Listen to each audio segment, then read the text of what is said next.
Darren McCarty and Neil Rule can give. It's time for Big D Energy, live on Woodward Sports. Join four-time Stanley Cup champion and legendary badass Darren McCarty and the golden voice of Neil Rule, Monday through Friday, 11 a.m. to 1 p.m., as they give their takes on all things Detroit sports. The number one midday show in Detroit is on. Welcome to Big D Energy. And here we go again. Another episode of Big D Energy. Big D! Right here on the Woodward Sports Network. My name is Stick, filling in for Neil Rule. Your Thanksgiving wish. Sorry, it does not come true. Neil is not here today, but we got Darren McCarty with a black eye. This is the Darren McCarty that we need. Hey, getting ready for the busiest bar night of the year. Yeah. Shout out. Doing how you doing? Big Wings game downtown. Got to get it back right. Justin and I may or may not be doing a live Woodward Wings post game from Second Best tonight. Shout out. Oh, nice. You may or you may not. Impromptu, may or may not. Yeah. So you have to tune in post game to see. Because I'm going to be at Gillies tomorrow for the watch party. So Shout make out. sure you guys tune in. KG, myself, I think Justin, Anson, we're going to be down there. So I'm sleeping in my boy's apartment downtown tonight to avoid driving through all that shit. We're going to get up, wake up in the morning. He's right on Woodward. Get absolutely shithoused watching the parade. And then I'll bird scooter or lime scooter down to Gillies and take care of business and then enjoy Thanksgiving.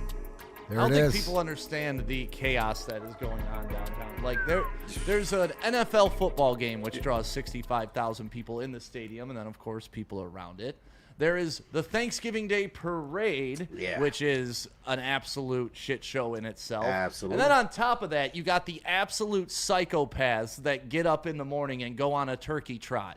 Oh, and they start at 7 a.m. Forgot about turkey So, trot. And it's going to be hellacious tomorrow, won't it? Like, it always is. Look at but the wind and the weather and whatever, it's not supposed to be a nice day. It's going to be 29 degrees tomorrow. With a slight chance of snow. Slight chance. And those psychopaths will be out there running. They will. At 7 a.m. That means they're getting up roughly 5:30 to get their little turkey suits on and get downtown.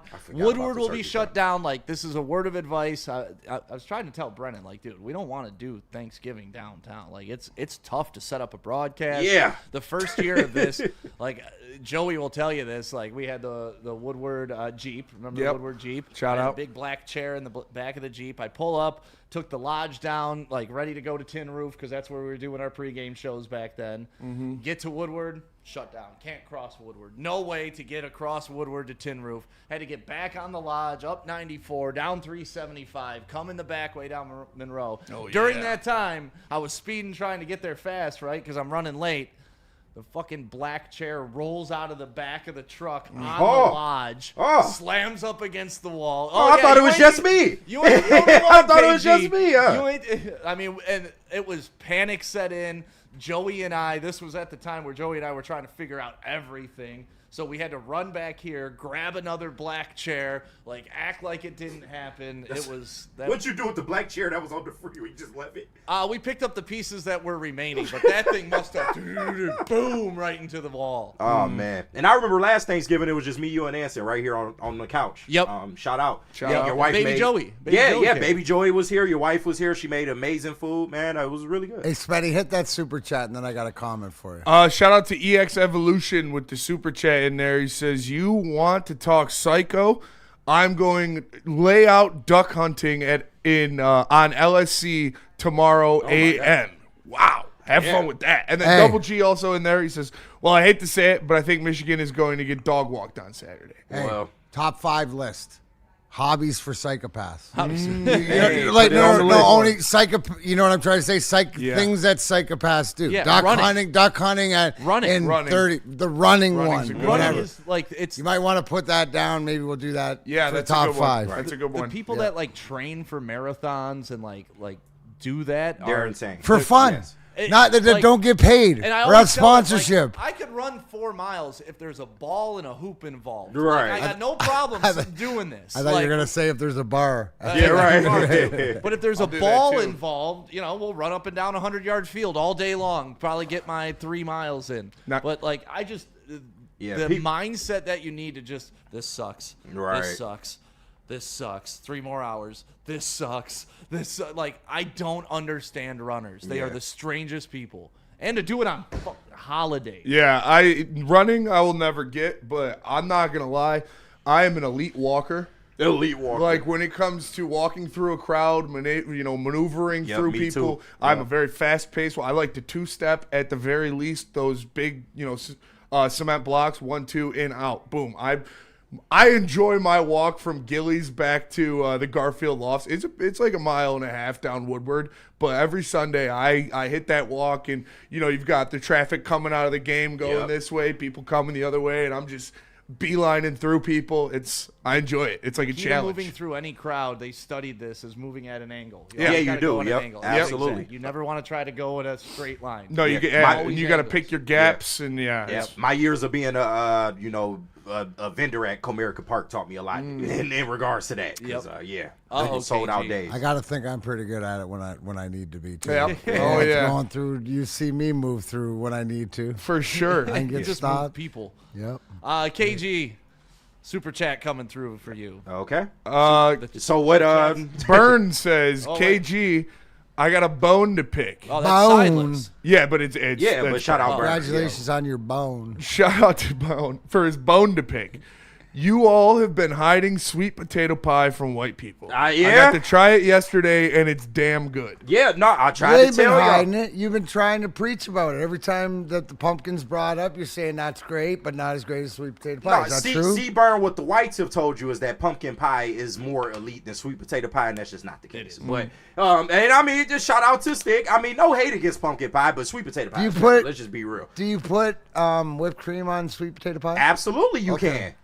See, I'm not a big sweet potato yams guy to begin with. Oh, okay, so that makes sense. Yeah, that makes sense. But it's good. It's better. It's good for what it is. It's better. It's just not. No, I'm sorry. Have you like pecan pie is on better what you're than talking both. about because there is horrible pumpkin pie out there. Yeah, right? for sure. Like the.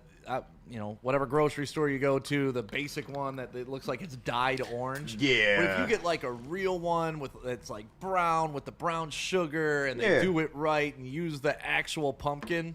Yeah, I've had some decent pumpkin pies, but I'm sorry, it's just off-brand sweet potato pie to me. Spenny, did Grand Traverse Pie Company, which you worked at, did you do a sweet potato pie there? Did both. They were always year-round. You could get sweet potato pie or pumpkin pie. Okay. Yeah. Nice. I'm a pecan pie guy though. It's number one for me over anything. Lambertini with the super chat in there. He says, "Shout out to Lil Bro who got closed Dick O'Dow's down, threatened to kill someone at Leo's, and then absolutely smashed his turkey trot and won the race."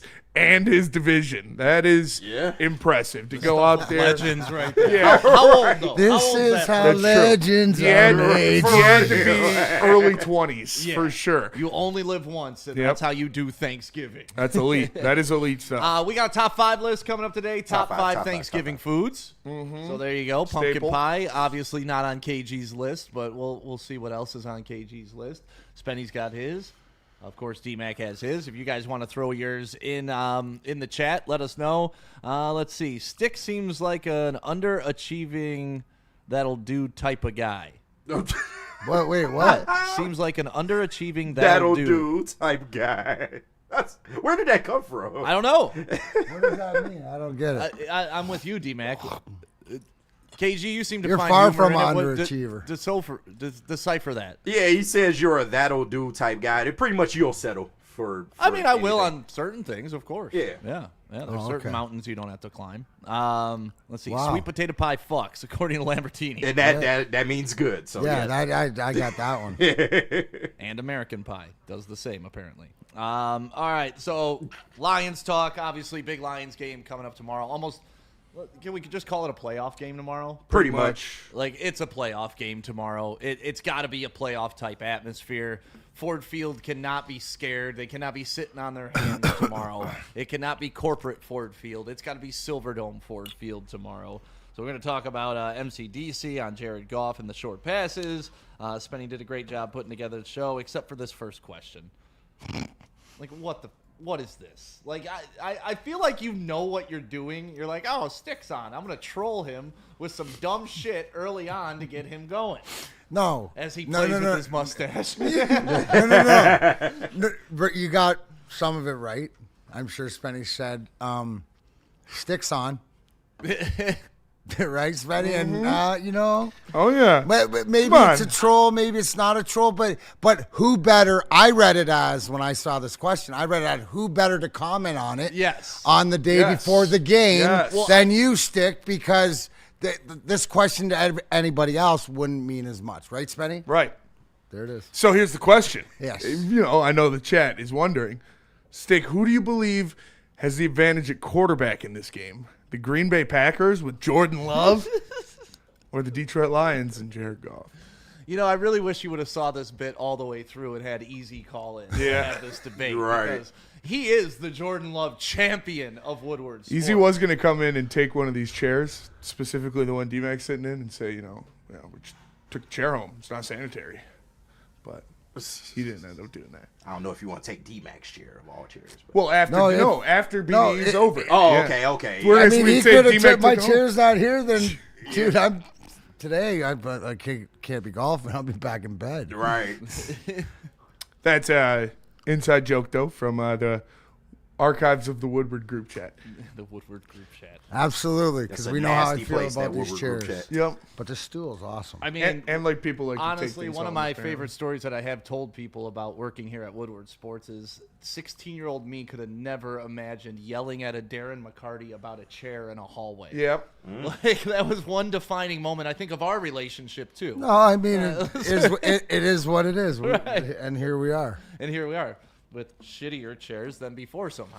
Yeah. It always happens like that, right? Used to have a guy for that. Yeah. Yeah, used to. I heard he's talent now. But this Jordan Love, Jared Goff thing, I mean, I'll admit, I have Jordan Love on my fantasy team, right? Really? So I feel, well, it's a dynasty league. I got him in a package deal with Cam Akers a couple years ago. And oh, that's a good trade. yeah, not a good trade. Yeah. Not a good, I got screwed.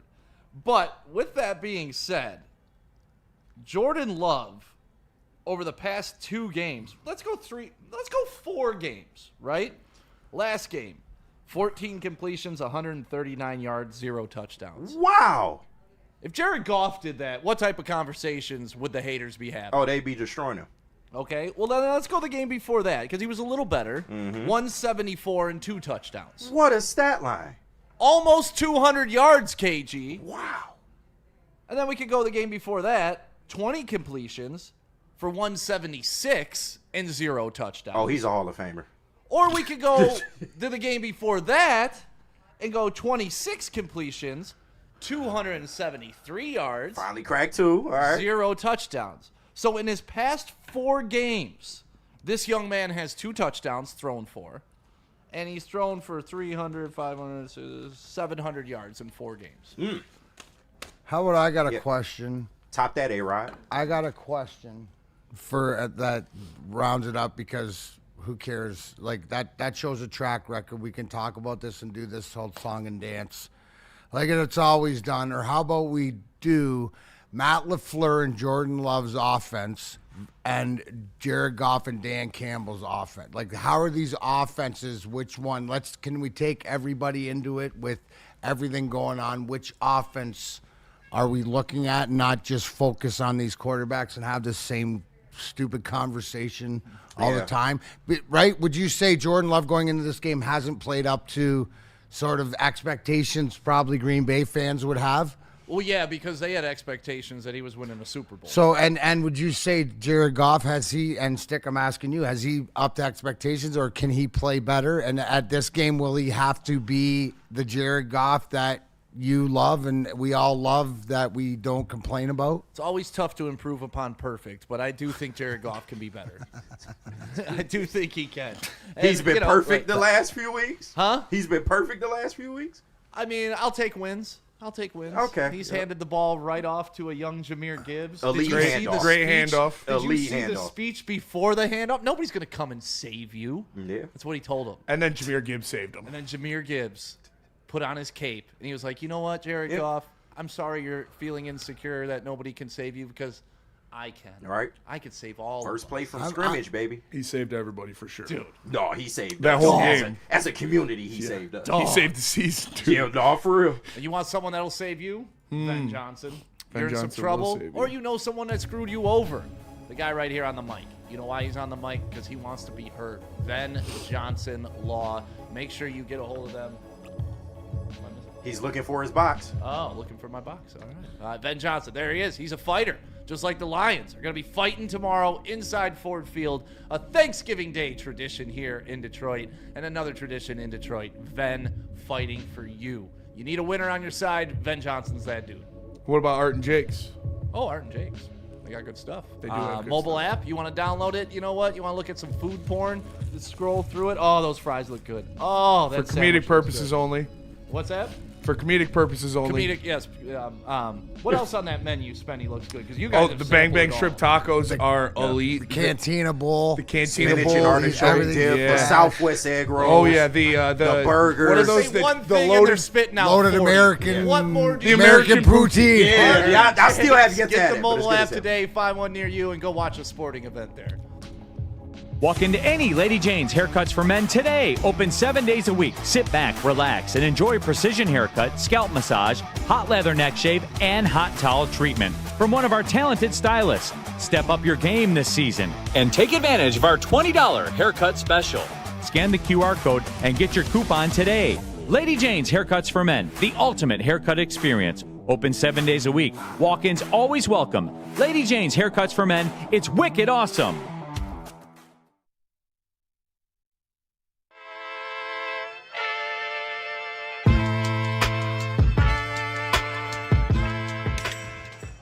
Hey, Tony, what's up, bro? Same circus, different clowns. For sure. You want the usual, the big zip? You know me too well. I threw a little something extra in there for your ma. Oh, Hope man. she's doing all right. Ay, guy, sei un santo. Ah. You're a saint. All right, buddy, we'll see you next time, okay? Grazie. Looking to upgrade your relaxation game? Check out Massage Chair House in Bloomfield Hills, Michigan, the largest massage chair showroom in the Midwest with the top brands for massage chairs like Infinity and Osaki, which is the one that is here you see every Platinum. day. Platinum Osaki. Ooh, even better. Located near the corner of Woodward and Long Lake Road. Experience luxury comfort with Dr. Eric Duncan, the wellness doc, creator of the top YouTube massage chair review channel. Book a visit at www.massagechairhouse.com or scan the QR code. Massage Chair House, your ticket to ultimate recovery and relaxation. And welcome back to Big D Energy right here on the Woodward Sports Network. Happy early Thanksgiving to you. D-Mac, what's your plans tomorrow? My plans tomorrow, they're still up in the air. Are they? I will not be going downtown. Yeah. I do not Smart believe. man. I Yep, will not. good I will call. not be. It's a little too busy. So I'll watch the game and I'll figure it out. All right, KG, what's your plans tomorrow? You downtown? Yeah, I'll be downtown for the watch party and post game show. My wife will be cooking us a nice Thanksgiving dinner, and I'll be making the rounds on some family as well. There you go. Multiple plates. So what's your schedule? You hitting the family early or after post game? Nah, it's got to be after, because I got to get up early. So yeah. Yep. And then Spenny, you're downtown. Yeah, I'm Straight up downtown, and then my aunt's having Thanksgiving dinner at her house, so I'm gonna try to make it there after. We'll see what time I can get out of that hellhole, but hopefully I can make it up to her house. I'm with you, D-Mac. My whole day's up in the air. I don't really have a plan. Corey's working a double at the hospital, so I got the kids. I got a few spots I can hit. Yeah, People take. I appreciate it. The lovely Kathy hit me up and extended an invite. Shout out. You're- Is she? Yeah. Is Come she on. feeling better? She's doing well. That's Yeah, good. Shout out to Kathy from accounting. Yeah. Big Shout out Kathy the goat, Kathy the GOAT, Kathy the Saint goat. Kathy. Queen Kathy. No Kirby Joseph tomorrow. How big of a concern is this to you and everybody in the chat, honestly? Let us know how big of a concern. I mean, I think last game was really indicative of how big we are missing Kirby Joseph, because a couple of those Jameis Winston, I'm just going to throw it 100 feet in the air and Yeah, hope 80 for the yards best. down the field and hope my guy comes down Well, with it. that and- that sort of first touchdown was sort of like, you can't throw that. With Kirby would have read that, like, That's what I'm you saying. know what I'm saying? Just and the only thing is yes, it's disappointing, I would say, but as long as this time away keeps him in the lineup when he comes back, right? So That's where you're at. I mean, I'll stick to every day. I'll say it. I just want this team. This team's a playoff team. Obviously, this is a huge game, and playoff implications are how hard you make it on yourself for the rest of the season. But it's disappointing he's not there. But the fact is that I just want when he comes back, like everybody else, that they're not in and out of the lineup. We're not rushing guys or whatever. Right. So I trust the medical team, and if he's not there, these guys want to be out there for each other, right? And especially in a game like this, you gotta pull a guy like Kirby Joseph or all these guys, right? That play with this passion to tell them that they can't play. So this is a smarter decision in the long run. We got MCDC on Kirby if you guys want to hear that. Yeah, absolutely. Let's hear what he has to say. Is there any chance that you guys would have Kirby on Thursday, or would you need some real practice reps before going back in a game? Yeah, I don't see Kirby this week. How challenging has it been to hold the guy back who's always raring to go for you guys? It's very difficult, but to Kirby's credit, man, he is rehabbing. He's putting in the work. He knows that the work he's putting in now will hopefully keep us from having to play, ride this wave up and down where, okay, he's back now, he's not able to go. That's kind of what all this is about is, man, getting him to a point we strengthen some of these, stabilize some of the muscles in this area and get him to where, all right, here we go, man. It doesn't mean it's going to alleviate some of the pain, but it's going to make him feel a lot better, and he will be more than functional. He'll be able to produce and be ready for the next week. Dan Campbell doing his best Darren McCarty impression. Yeah, right. D-Mac, you pretty much said the exact same thing. And you even know, like, for anybody that says, oh, I saw it. No, I don't. I did not see that. I just, we all sort of feel this way, though. It's not rocket science to the fact of what they're trying to do. Like, I don't know if anybody, like, the way that it's sort of playing out now, you got to get the wins in there, but this is a playoff team, and all I want is these guys to be healthy at playoff time because of a healthy team. Now, the biggest, right, the guy that we're always talk about, and I see his name floating through the chat thread, but it's the Laporta injury is the biggest one out of anything else, and what's up in the air with him. So the one thing I really think that, like, beyond Kirby's gameplay is just how he's so much in Packers' heads. Oh, like, yeah. Their players' heads. Like, they all call him a dirty player, and when he's out there, their head's a little bit more on a swivel, and he's inside their brains, right? Like, Tucker Kraft's injury, you see the fans talking about it all the time, like, oh, Kirby Joseph's out this game. Good, we don't have to worry about a dirty player. So we all know Kirby's not a dirty player, but if in their head he is, and they know every time I go over the middle, I better watch my ass from getting cracked. Like, it's a game changer. So that's really where I think we're going to miss Kirby Joseph in this game. Yeah. Almost the intimidation factor of having him back there. And when I think Kirby Joseph, I don't think big, intimidating, hard-hitting Ronnie Lott type guy.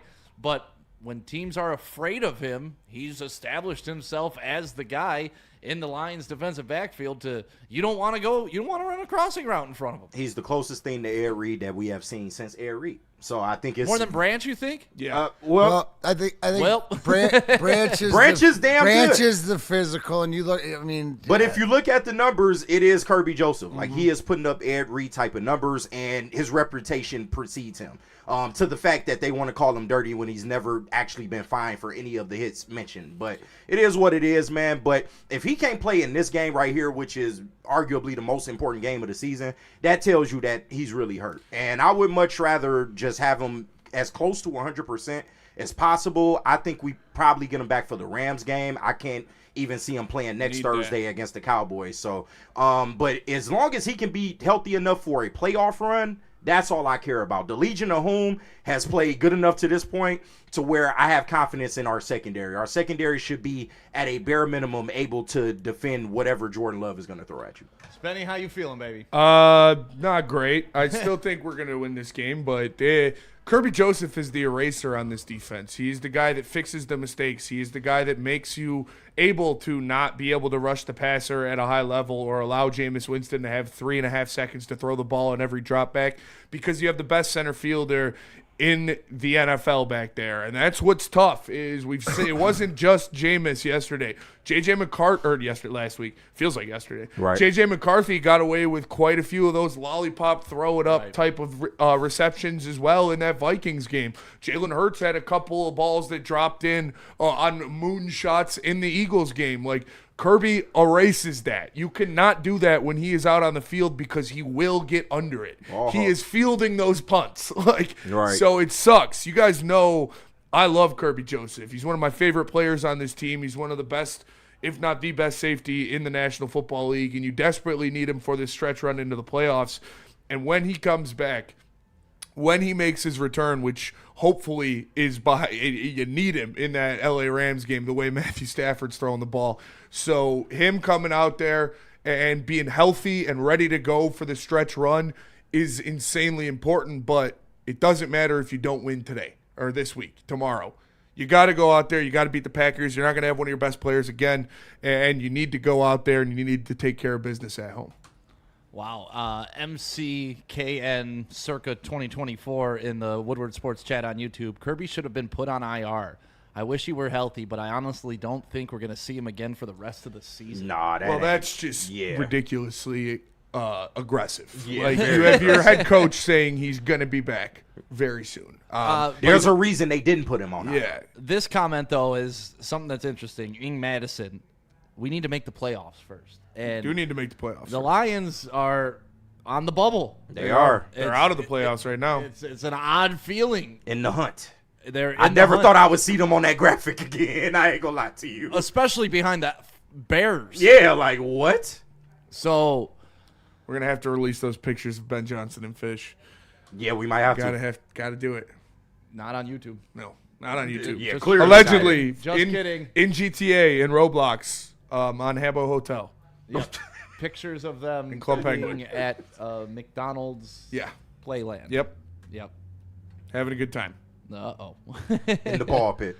TA is back. Sin has been playing very well. You think he may move back to safety? Keitho put that in. Rock Yassin? No, that's your guy, Stick. No, Rock Yassin has been. Rock Yassin. You saw it in preseason with this guy, yeah, right? Like you're not building a franchise around Rock Yassin, but you need your franchise to have a Rock Yassin. Yeah, veteran experience. Well, it's an upgrade from Vilder, isn't it? Yeah, absolutely. No, not even close. But isn't he's what Vilder was supposed to be? He's and all these other guys, whether it's the Lett brothers or Harper stepping in, these guys are getting experience right there. It's going to in the long run, hopefully sooner than later, make the secondary. But we need guys to step up and make plays, like he did at the end of the game. Had to make that play on fourth down to even give you an opportunity. Because that was a completed pass if he doesn't tip it. That was right to their tight end. You know what I haven't heard? Maybe just because I haven't been listening as much, but low key, the biggest play of the game was Jake Bates' 59-yarder. It was, and so to me, but it's the little discipline things throughout the game, like 4th and 10, and Aleem lines up, and I know Jameis ran for it, but Aleem lines up in the neutral zone. Goff, that play there, throws it wide, loses 5 yards, forces Bates into that sort of yard. That's the stuff to me, not the talent, but the mental side that they got to clean up on. Do you think that has to do with Dan Campbell play calling? Because Rex Ryan said Dan Campbell's got too much on his plate right now. If he's I think here's trying to clock manage and trying to do all that. Like the biggest thing, right? And it's the first time we heard it come out of Jared Goff's mouth, getting the plays in on time, right? So there was something we had to burn a timeout out of a. After we spiked the damn ball or whatever out. But so in that that might be a little bit too much. Like when the game's flowing good and things are working and whatever, and you're in control, but that sort of coming from behind, having to rush, that's something that maybe he needs some help on. But as long as the play call gets in and as long as the symmetry, there's been some difference to it. So there's a lot. Is it too much? I don't know.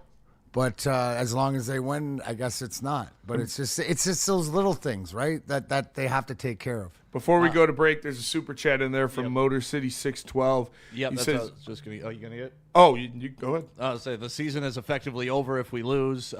We would need to net 2 games over all the NFC playoff teams then to get in, i.e. they go 3-3, we need to go 5-1. Yeah, the math's getting scary.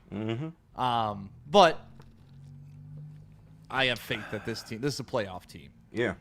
I can't imagine a world where this isn't a playoff team. Hey, Spenny nailed it. The narrative he nailed yesterday, I think I saw it in your tweet. It's coming down to the Chicago game.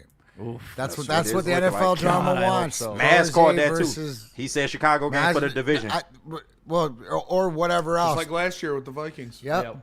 I mean, the narrative plays it out for all you people who are conspiracy script writers. I mean, it's sort of playing out. You know what else is playing out? Planet Fitness taking over everything. 2,700 locations. That is a lot of locations. Yeah. I mean, I can't even name 2,700 cities, let alone 2,700 places I put a Planet Fitness. I don't think I can even count to 2,700 without giving up. There you go. That's more liquor stores in Detroit. Barely. But there we go. Get your black card. Enjoy the spa while you're there. Recover with the Hydra Massage and other innovative amenities. Bring a free guest anytime for just $24.99. If you can bring a free guest anytime and it's $24.99, it's really $12.50. You see what I'm saying? Because you're paying for half of it because you can bring a guest. So there you go. That's the deal you need to take advantage of. The black card at Planet Fitness.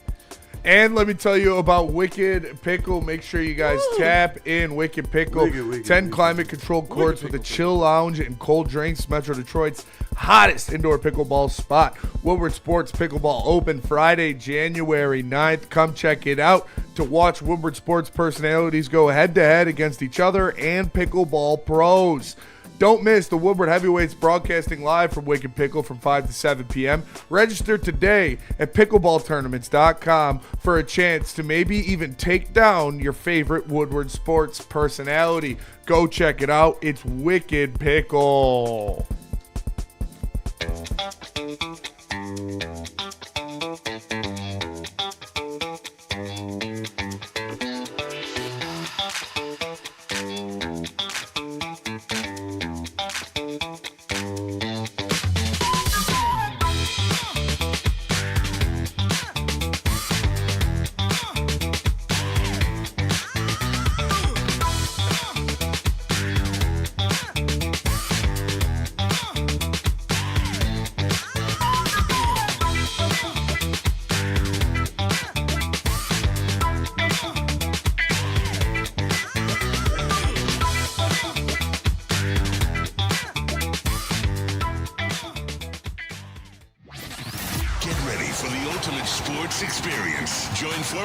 University of Michigan star and NFL sensation Braylon Edwards, alongside the charismatic Shep.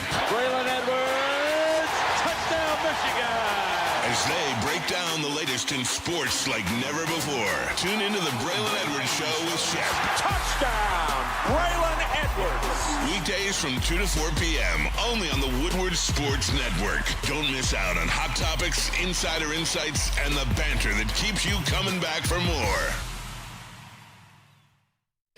Attention sports fans, don't miss expert sports injury insights from Dr. Jeff Pierce from Michigan Sports and Spine. Catch Dr. Pierce every Tuesday here on Big D Energy and Thursday on the Braylon Edwards Show with Shep, where he shares top-tier advice to keep athletes in peak condition. Trust the guy I trusted, Dr. Jeff Pierce. He's here to help you stay in the game, perform at your best. Learn more at MichiganSportsandSpine.com or call 248-426-9944. Welcome back to Big D Energy right here on the Woodward Sports Network. My name is Stick, filling in for Neil Rule, who is out doing Neil Rule things. Darren McCarty is here. KG is here. Spenny is here. Hello. Anson and Brennan are in the back, I believe. Light holiday around here, but, you know, that's kind of how it is around the offices all around the city. Yeah, that's pretty much every day. Holiday week. That's how it is, man. You kind of slack off the entire week. So, we're slacking off today right here on Woodward Sports. Got the top 5 list coming up. Top 5 Thanksgiving foods. We're going to do that probably around noon. But Spenny, we were talking a little bit about Jared Goff, and we were talking a little bit about Dan Campbell, and then Dan Campbell was talking a little bit about Jared Goff himself and the short passing game that has kind of taken over for the Detroit Lions over the past couple games. Let's hear what he has to say. And with your speed and space weapons, you've leaned pretty heavily on the short passing and screen game. When you're playing a defense like this that's heavy zone, 4-man rush, they're really kind of flooding that area. How difficult is it to live in that world with a short passing game? Well, you got to be patient. You do. That's what this defense forces you to do. They're going to force you to be patient, and really the teams that have had trouble are the ones that don't stay patient, and they start trying. You start trying to do things that get out of the norm, or that offense takes off on you, and you feel like you got to play catch up, and you start trying to force the ball down the field. That's when the sack fumbles, the turnovers, the picks, the fumbles, that's where a lot of teams have gotten in trouble. So you got to be careful. You got to stay efficient. It's nothing easy about it, but it's also you play some of that game at some point when that opportunity arises. We got to hit on that, and you don't know when it's going to be, but you got to be able to hit, and then you got to get some yak. Some of these underneath throws, you got to get some yak, and that's what our guys will be charged with. Our players on this team, our playmakers, they're going to have to put it in their hand, tuck it away, and go make something happen, and then get ready to get in huddle and let's do it again. D-Mac, how you feeling about what Dan Campbell just had to say? Yeah, I mean, pretty much no-brainer to the fact of self-awareness, and it's when we take that shot, we got to catch the ball. Right, because I think we've seen the reason why it hasn't looked like it used to is because we're not executing on the when we do go down the field.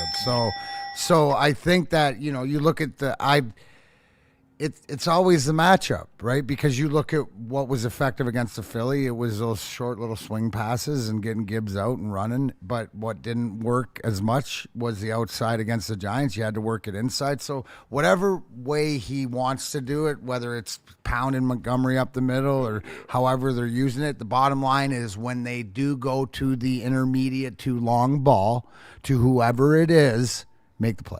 That's all. I spending my out to lunch to the fact that the difference between last year or whatever is guys not catching the ball. That is so because it looks sort of the same, doesn't it? Yes. Okay. So you on the money. I've been watching.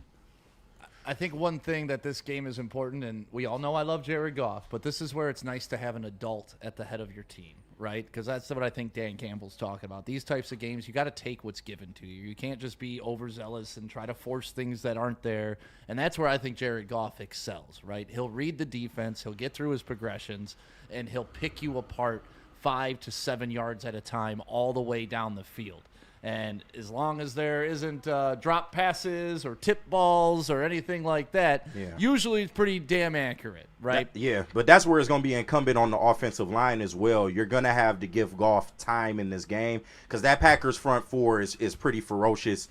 Dave had a lot of low-scoring games this year, a lot of one-score games this year, and it's been because that defense has carried them. Offensively, not as much worried about it because Tucker Kraft was a big source of their offense. Right. We don't know the book on, whether he'll be available or not. But they have Jordan Love. Generational quarterback. I know, right? It's funny. He's 27. All 27-year-olds that quarterback for Green Bay win Super Bowls. No, I know. It's so funny, right? But they are going to blitz the fuck out of this Lions offense, and they have to be prepared for it.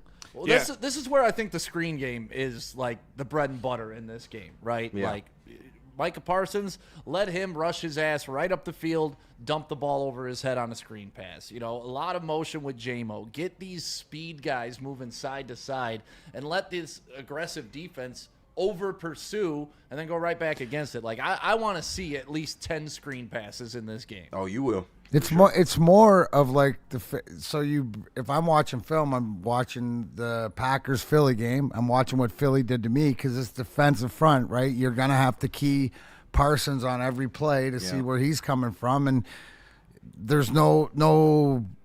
It's a no-brainer that they're going to try to get Goff off the spot and whatever. And I think this looks more like being successful, like we played against the Philly defense. And to your point, it's those quick screens and get those guys running. So it all comes down to protection, and you just can't let Micah Parsons be shooting through the line and stuff like that. But they are good. So that's the strength of their team. So if we can answer that, we're gonna be fine. And we catch the ball.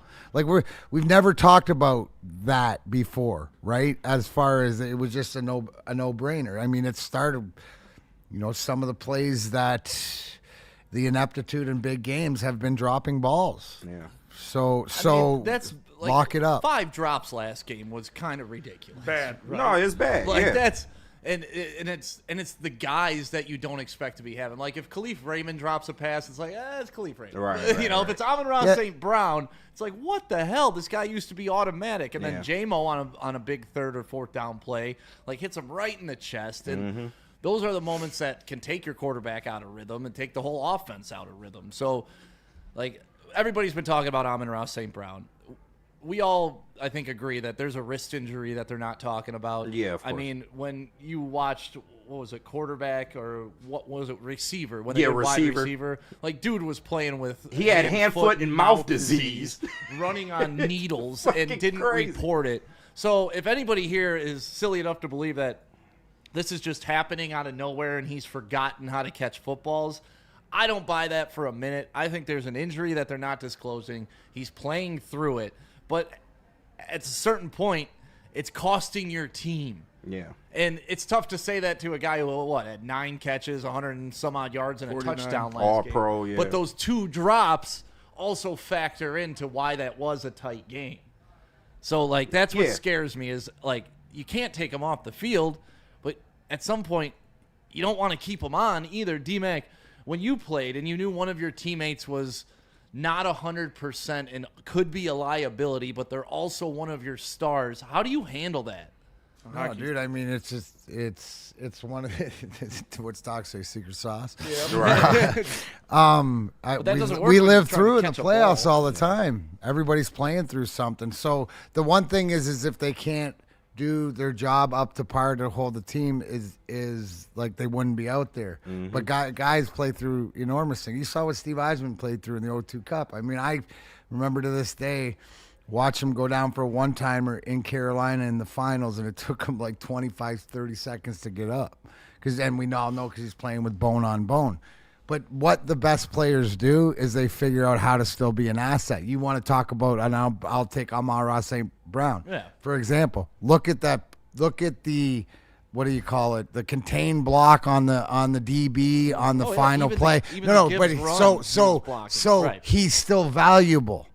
Right? He's just got to, the conversation where it's always tough is what you're not going to give him the ball or give him if he's out there. So it's just he's got to figure out a way himself. The best of the best figure out, or what he would say is, hey, dude, don't throw it to me. And I'm taking 9 catches for 149 yards at a touchdown if you drop 2 balls any day. Every time. All day. It's tough, but the interception was a tip. That was on him, yeah. So that's where. And he even said that one. He was like, that came out faster than I thought it was. Hey, like, you didn't know about that gun Jared Goff had. All right, let's go to break. Right. Rocket hard. Throwing it so Thought hard it was all ducks, professionals huh? can't even catch it. We're going to come back. We're going to keep talking Lions. Ducks and bullets. Rocket hard. We got more Dan Campbell audio, but first let me tell you about Les Stanford. Les Stanford, Chevrolet, Cadillac, Buick, GMC. Make sure you guys tap in. My guy Goran will get you in a car you want for a price that fits your budget. Just go check them out. Huge inventory. You'll find something you want and be out of there so fast. He got me out of my old lease into my new one in 30 minutes. He can do the same for you. Shout out to Goran. Shout out to Les Stanford, Chevrolet, Cadillac, Buick, GMC. LesStanford.com. Big injuries, big news. Twice a week, Dr. Jeff Pierce from Michigan Sports and Spine joins Woodward Sports Network for the Injury Insider Report. Big D Energy Tuesdays at noon. Braylon Edwards and Shep Thursdays at 3:30. Get expert analysis and in-depth breakdowns on the latest sports injuries from the man trusted by top athletes in the community, like D-Mac.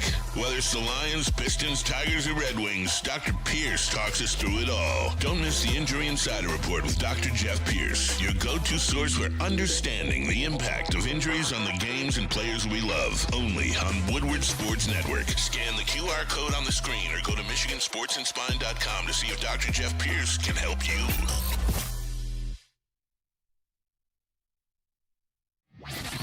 Get ready for the ultimate sports experience. Join former University of Michigan star and NFL sensation Braylon Edwards alongside the charismatic Shep. Braylon Edwards, touchdown Michigan! As they break down the latest in sports like never before. Tune into the Braylon Edwards Show with Shep. Touchdown, Braylon Edwards! weekdays from 2 to 4 p.m. only on the Woodward Sports Network. Don't miss out on hot topics, insider insights, and the banter that keeps you coming back for more. Oh, the holidays are here. You got to hang out with your family. There's one way to get through the holiday. You go for long walks, and you drink Sun Cruisers. Facts. That's how you do Facts. it. Real iced tea, real vodka, put it on ice in a glass, and next thing you know, you're enjoying the proud partner of the Detroit Lions. Sun Cruiser, pick it up for the holidays. Bring it over and impress your friends. I'll tell you what. So, I don't drink on the weekdays. I just go home, get insanely high after the gym, and do some more work, and then pass out. But the liquor store next to me has the Tall Boy Sun Cruisers, and I went in there to get some Rellos yesterday, and it would shone in my eye. Like I grabbed the Rellos, went up there, went to cash out, grabbed some Cheetos or something, and like something glared in my eye, and I turned and it was like, oh! And it was just the Tall Boy Sun Cruiser. And I was like, oh man, hallelujah. Ubering home from the bar if they're still open, just walking in there, grabbing 2 of those. Shout out Sun Cruisers. Good time. They're the best. They really are. Smooth. No bubbles, man. I'm telling you, guys know I'm a seltzer guy. I've cut out a lot of beer. I really only drink beer when I'm at Coonan's now. And the no bubbles on the Sun Cruiser just make them so much more elite than any other like seltzer or anything. Bro, they taste like juice. The easiest shotgun I've ever done in my entire life. For real. I can shotgun a Sun Cruiser in under 2 seconds. Yeah. Prove it. Them 4.5 stack up after a while, so. So yeah, pick up your Sun Cruisers and have a great holiday with your friends. Lions playing tomorrow. We got our top 5 list coming up in about 15 minutes. Top 5 Thanksgiving Day foods. So get yours in the chat so we can talk about that. Big concern, we kind of talked about it with Kirby Joseph being out, is the explosive plays that the defense has been allowing. Now, I kind of have a different take on what happened against the New York Giants. I think the Lions just survived a trap game. I think they were looking over the fence. They were peering towards Thursday. The message in the locker room wasn't take it easy, but the message in the locker room probably was let's get out of this one healthy for Thursday. I don't know if they were going too hard on game plan. Like, I honestly think the Lions just got away with the trap game. And that's what happened. That's why they came out flat. They weren't taking the Giants as seriously as they should have. They didn't approach this because they knew on the other side, 4 to 5 days later, was a playoff game against a division rival that you must win. That whipped your ass in week 1. I wouldn't say whipped your ass. No, they beat you. They beat you. They beat you. They whipped your ass. Come on, you controlled the time of possession. There were just a couple things that went wrong. But we could more than a couple. Either way, an L's an L. If they lost by 100 or lost by 1, you still lost to the Green Bay Packers. So that's why I don't put too much stock in the New York game as like, oh my God, the sky's falling. They barely beat New York. It's like they barely beat New York, but New York I don't even think was in their eyesight when they were looking through this week. Yeah, I don't know. I hate that the fan base kept trying to bring it back to SOL and shit like that. I hate that term still exists because it's like, it's not SOL, man. These other guys get paid on the other side too. And some of the players even talked about it in some of the post-game interviews. They knew how dangerous of a team the Giants are. Like, they've hung around with a lot of teams this year, and just, you can call it whether it was Daboll just mismanaging or, the fact that their rookie quarterback, star quarterback went down. But they are a tough team to beat, and I just think it's one of those games that, they came in with a good game plan and they challenged you a little bit at home. But I wouldn't say Dan Campbell and this Lions team, they don't overlook anybody. So I just hate using that term right there because I know they're not preaching that in the locker room. Okay, let's just get past the Giants to get to the Packers. I don't think that was the case, but hey, it could be. I just think it's a strong term to say they overlook. I don't think they overlooked the Giants. The Giants just gave you more than what you bargained for. That's all. That's fair. D-Mac, what do you think? Well, it's all about the start, right? So the overlooking is you're not ready to start the game. And if you go back to looking, they got hit with a trick play. They got hit with a couple trick plays, right? You know what I mean? So that means it's more mentally than physically. So it's at the start of the game of being sharp. So, I mean, you got to point to it. But the bottom line is, thank goodness it was the Giants who absolutely imploded. Yeah. Right? Like, I mean, by not taking the 6-point lead, you got to kick the field goal there. We're talking about No, but seven's again, more than 3. But again, You don't have to. what you have But that's the risk you take. You try to Seven's get more the than game, 3. and you didn't get the game. But you got it done. Yeah. Just like you lost the first game, you arguing whether it's a blowout or not. Who cares? You won this game, right? As long as you correct that, and I think that it's just the focus of coming out right at the rip and The playing only from thing- play one. Yeah. The only thing I felt SOL in that game was all the stupid stats that kept popping up. Like, oh, it's his first 100-yard receiving quarter since 1908. Or, Yeah. oh, Yeah, no, the that's Lions SOL, have yeah. allowed this many points completion percentage for the first time since 1920. Right. Yeah, that's Like, SOL that type was shit. SOL. Like, Yeah. every game you used to watch, and it would be some dumb Some rookie record that you some never dumb heard of. fucking record you never heard of. I Some swear, veteran bro. being like, oh, he has 70 catches this game. That's the more than he's had in his 70 career. catches. Yeah. Like, that used to be the storyline, and there were like 3 instances in the last game that happened, and I was like, I don't like saying SOL. I'm an anti-SOL guy. This is not SOL, and it proves that they came back and won this game. Right. But when Absolutely. those random weird stats pop up, to me, Man, that what? triggers my SOL, because that used to be every day. Every week. Game. Like, that's Like, the most for rushing real. yards he's had since his freshman year of high school. Right.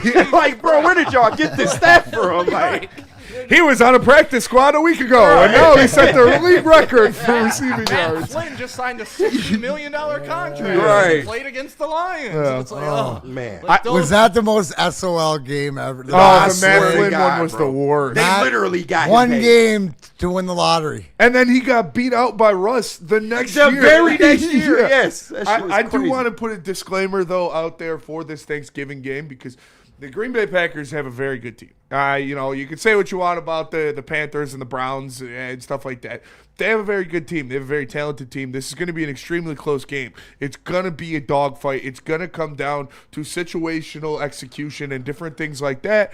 And I want Stick to know. I want my dad to know. I want the people that are not okay with it to know. It might come down to a minute 30 seconds. The Lions are up by 3, and they have it at 4th and 2.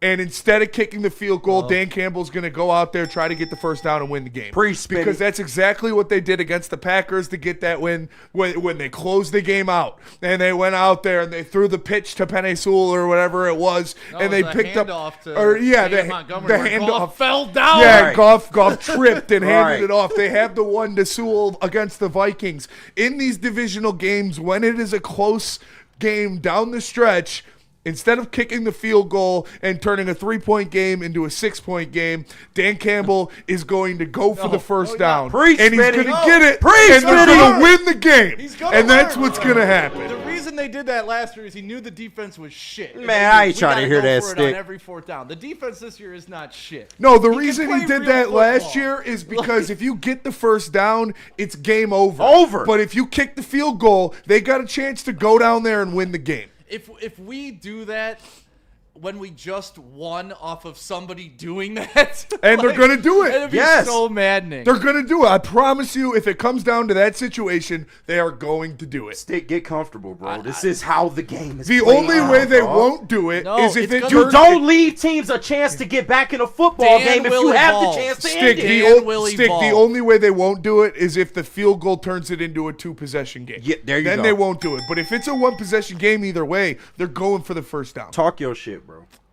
Dan Campbell, one of my favorite quotes early on from him, is a true alpha knows when to concede.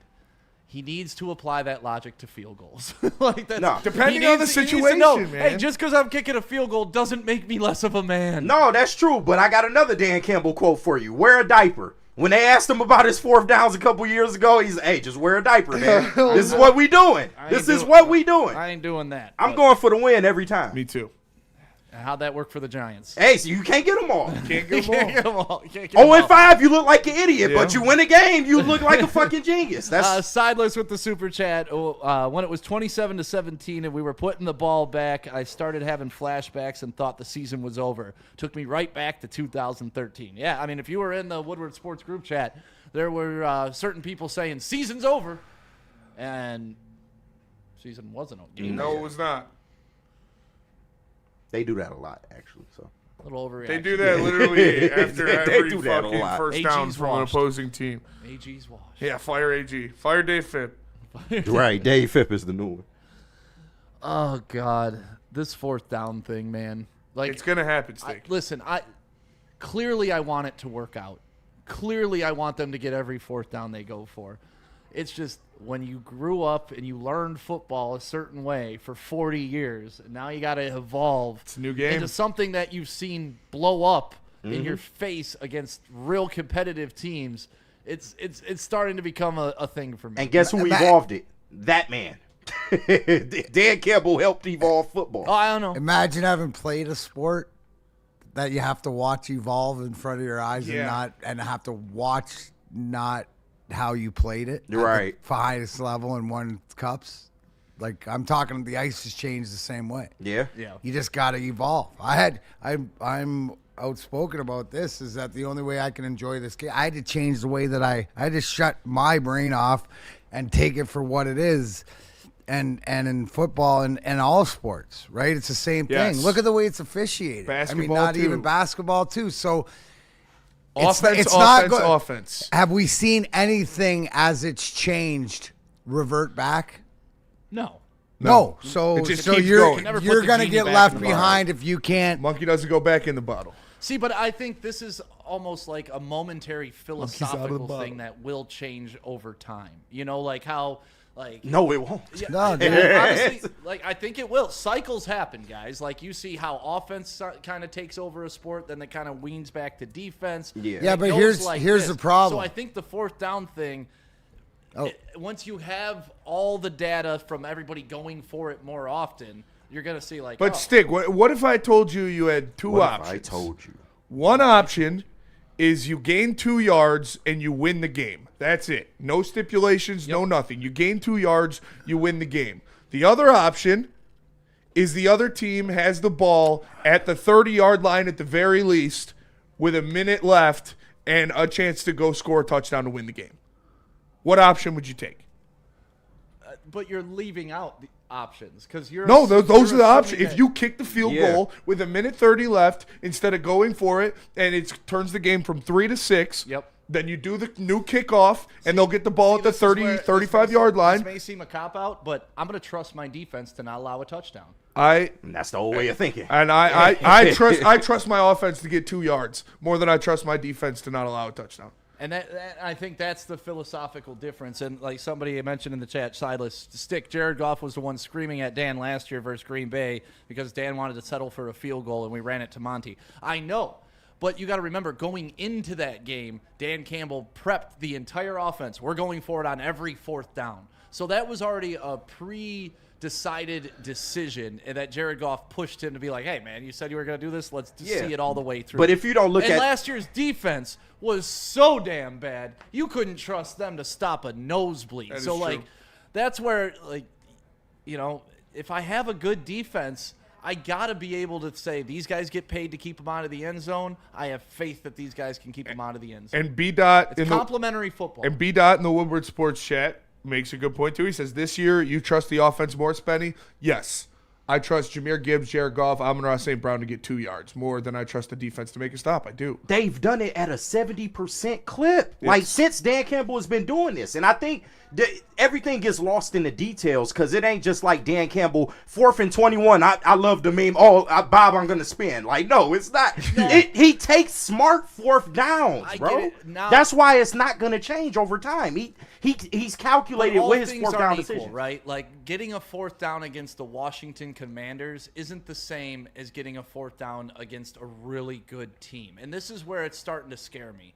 Because it works against the Commanders. It works against the Panthers. It works against the Jaguars. But we've seen it now in an NFC Championship game where it didn't work. And we saw it just a couple weeks ago against the Eagles where it didn't work. And so we can get away with it against inferior teams. But if you're playing guys that are skill level for skill level, points matter. But it's a do or die down. I mean, you got to live with the good and the bad of that. But more times than not, they succeed with it. That's why I'm okay with it as a fan.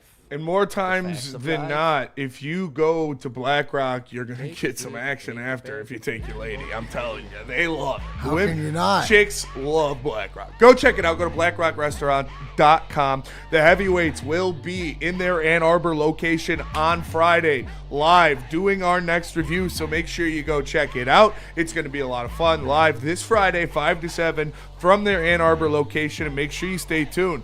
The Darren McCarty themed steak, the Enforcer, a 25-ounce sirloin coming to the Black Rock menu. So make sure you guys check it out when it gets there. It's going to be awesome. Heavyweight steak down the pipe as well. So make sure you guys stay tuned. Shout out Black Rock, Ann Arbor location this Friday. Come out and hang out with the boys. How do people feel about getting a Planet Fitness membership for $15 a month? How do they like working out in a clean and spacious gym that's filled with equipment for every workout? And how about free fitness training in the judgment-free zone that leaves them feeling energized all day long? Join Planet Fitness today with the free PF app, online or in club, and start getting that big fitness energy for $15 a month. Big injuries, big news. Twice a week, Dr. Jeff Pierce from Michigan Sports and Spine joins Woodward Sports Network for the Injury Insider Report. Big D Energy Tuesdays at noon. Braylon Edwards and Shep Thursdays at 3:30. Get expert analysis and in-depth breakdowns on the latest sports injuries from the man trusted by top athletes in the community, like D-Mac. Whether it's the Lions, Pistons, Tigers, or Red Wings, Dr. Pierce talks us through it all. Don't miss the Injury Insider Report with Dr. Jeff Pierce, your go-to source for understanding the impact of injuries on the games and players we love. Only on Woodward Sports Network. Scan the QR code on the screen or go to MichiganSportsandSpine.com to see if Dr. Jeff Pierce can help you.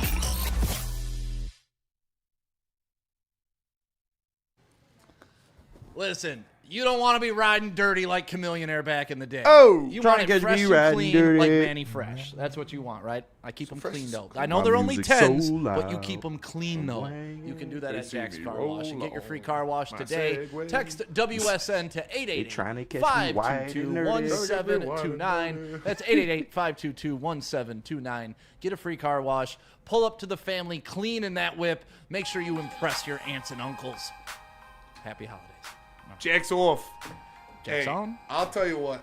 Weird Al was good shit. Nobody did it like Weird Al. It's like the scary movies. Yeah. Like, nobody has been able to do that type of thing as successful. Like, Dave Chappelle, scary movies, and Weird Al are all in that. Like, Key and Peele were all right, but they'll never beat the Chappelle Show. Never in a million years. But, like, Weird Al, nobody will be able to do, like, the drive-thru one. Now I'm here at the drive-thru, sitting there at the drive-thru, because it's a parody off of the most ridiculous song of all time. Right. Songs, yeah. Multiple. Series, yeah. Multiple. Cinematic Episode experience. 193. Yeah, but, God, what a time Weird to Al be was alive. awesome. Woodward Sports, it's Big D Energy. My name is Stick. That is Darren McCarty. KG. Spenny is here. A little bit of mixed reaction in the chat going over what we were talking about on fourth down. MCKN circa 2024. Stick is just being a chicken shit.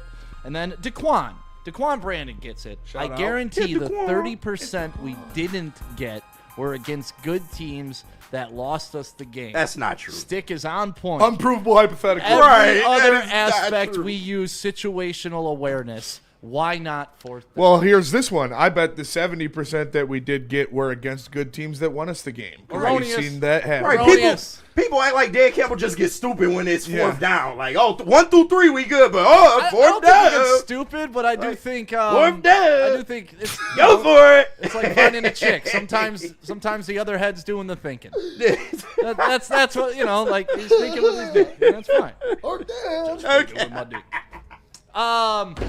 Top 5. Let's do it.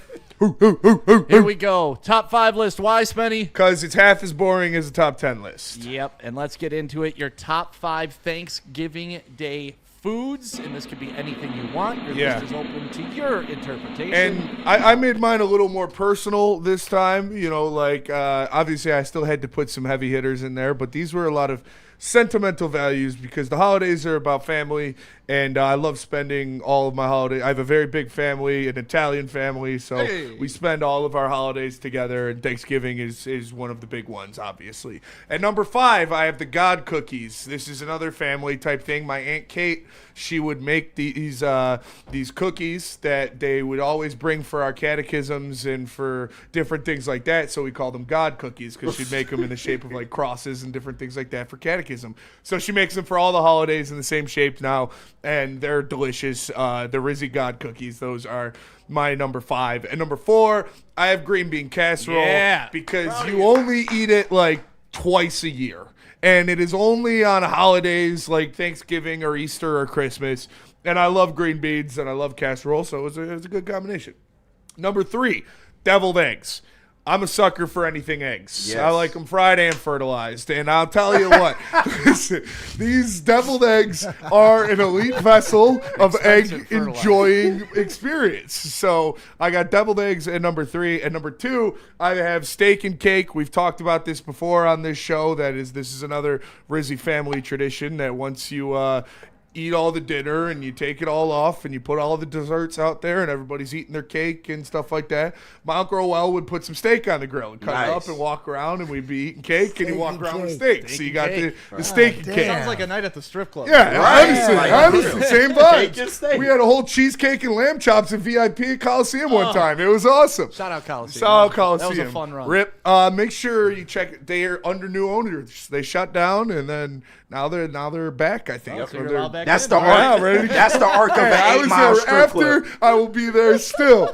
And then number 1, the Rizzy diced cheesy potatoes, delicious stuff. I know this is a very common dish at a lot of different Thanksgivings and stuff like that, but you dice up the potatoes, put it in with a bunch of cheese, and you put the cornflakes or whatever on top to give it the crunch.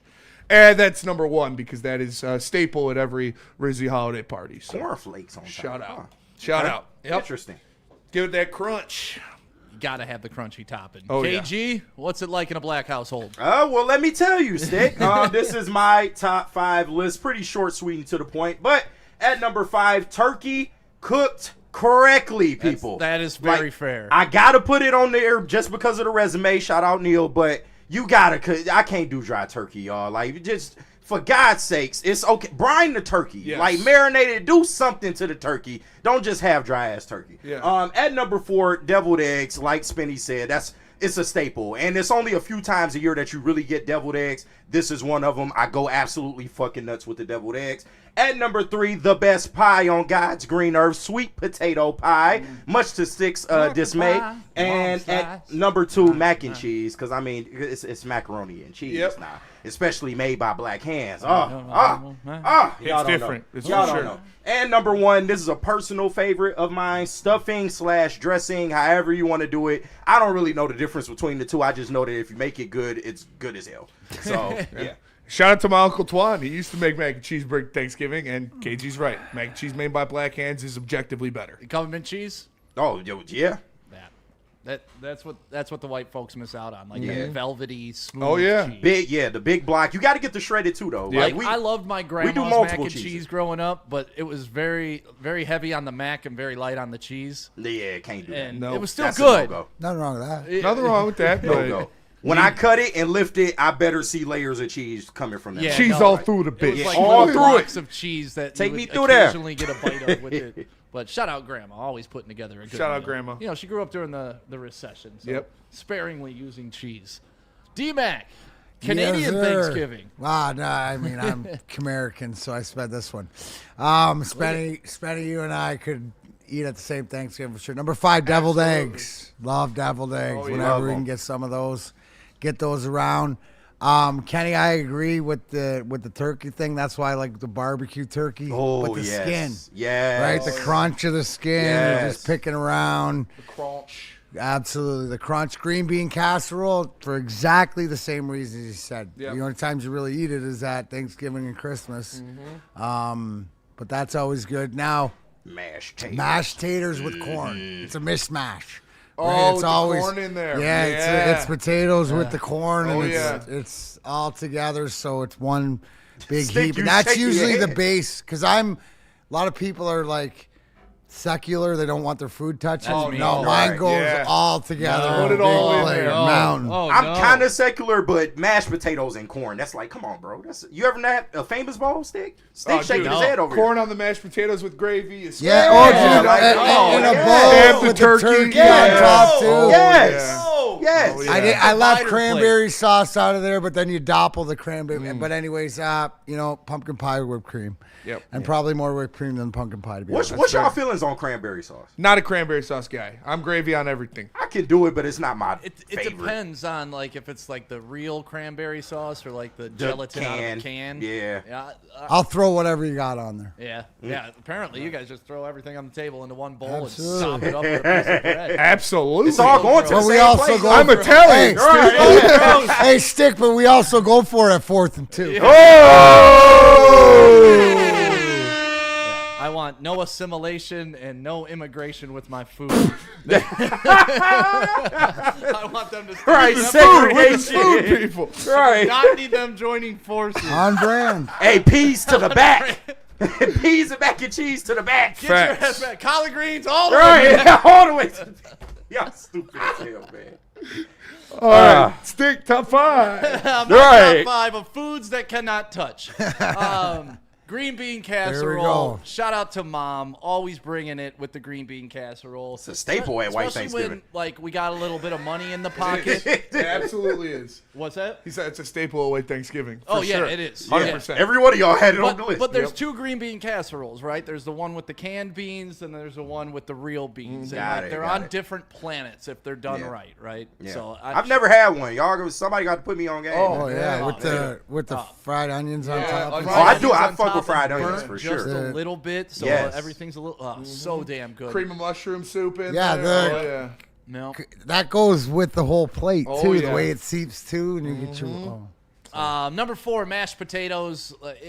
Good mashed potatoes are hard to beat. Like honestly, Elite food. I could smash a whole big bowl of those with gravy on it. Not like things like that go together. Boil but them, I would mash never them, stick put them in a corn stew. in my damn mashed potatoes. Number 3, pumpkin pie. We've kind of already been over that. When done right, once again, absolutely amazing. Number 2, deviled eggs. More specifically, my grandma's deviled eggs. All of us 4 for 4 on deviled eggs. Yeah, Yep. it's goated. Yeah, for sure. That's there. Elite egg. Like, where else can you sit down and eat a dozen eggs? That's a good point. Only deviled Only eggs. deviled they eggs. They are the mozzarella cheese stick of eggs. Yeah, that's a fact. That's a I very can't good sit point. down and eat 4 mozzarella sticks straight up, but you deep fry them and bread them. Give me some ranch. I'm gonna eat the whole damn package. Facts. So, and then number 1, wrapped stuffed turkey. Damn.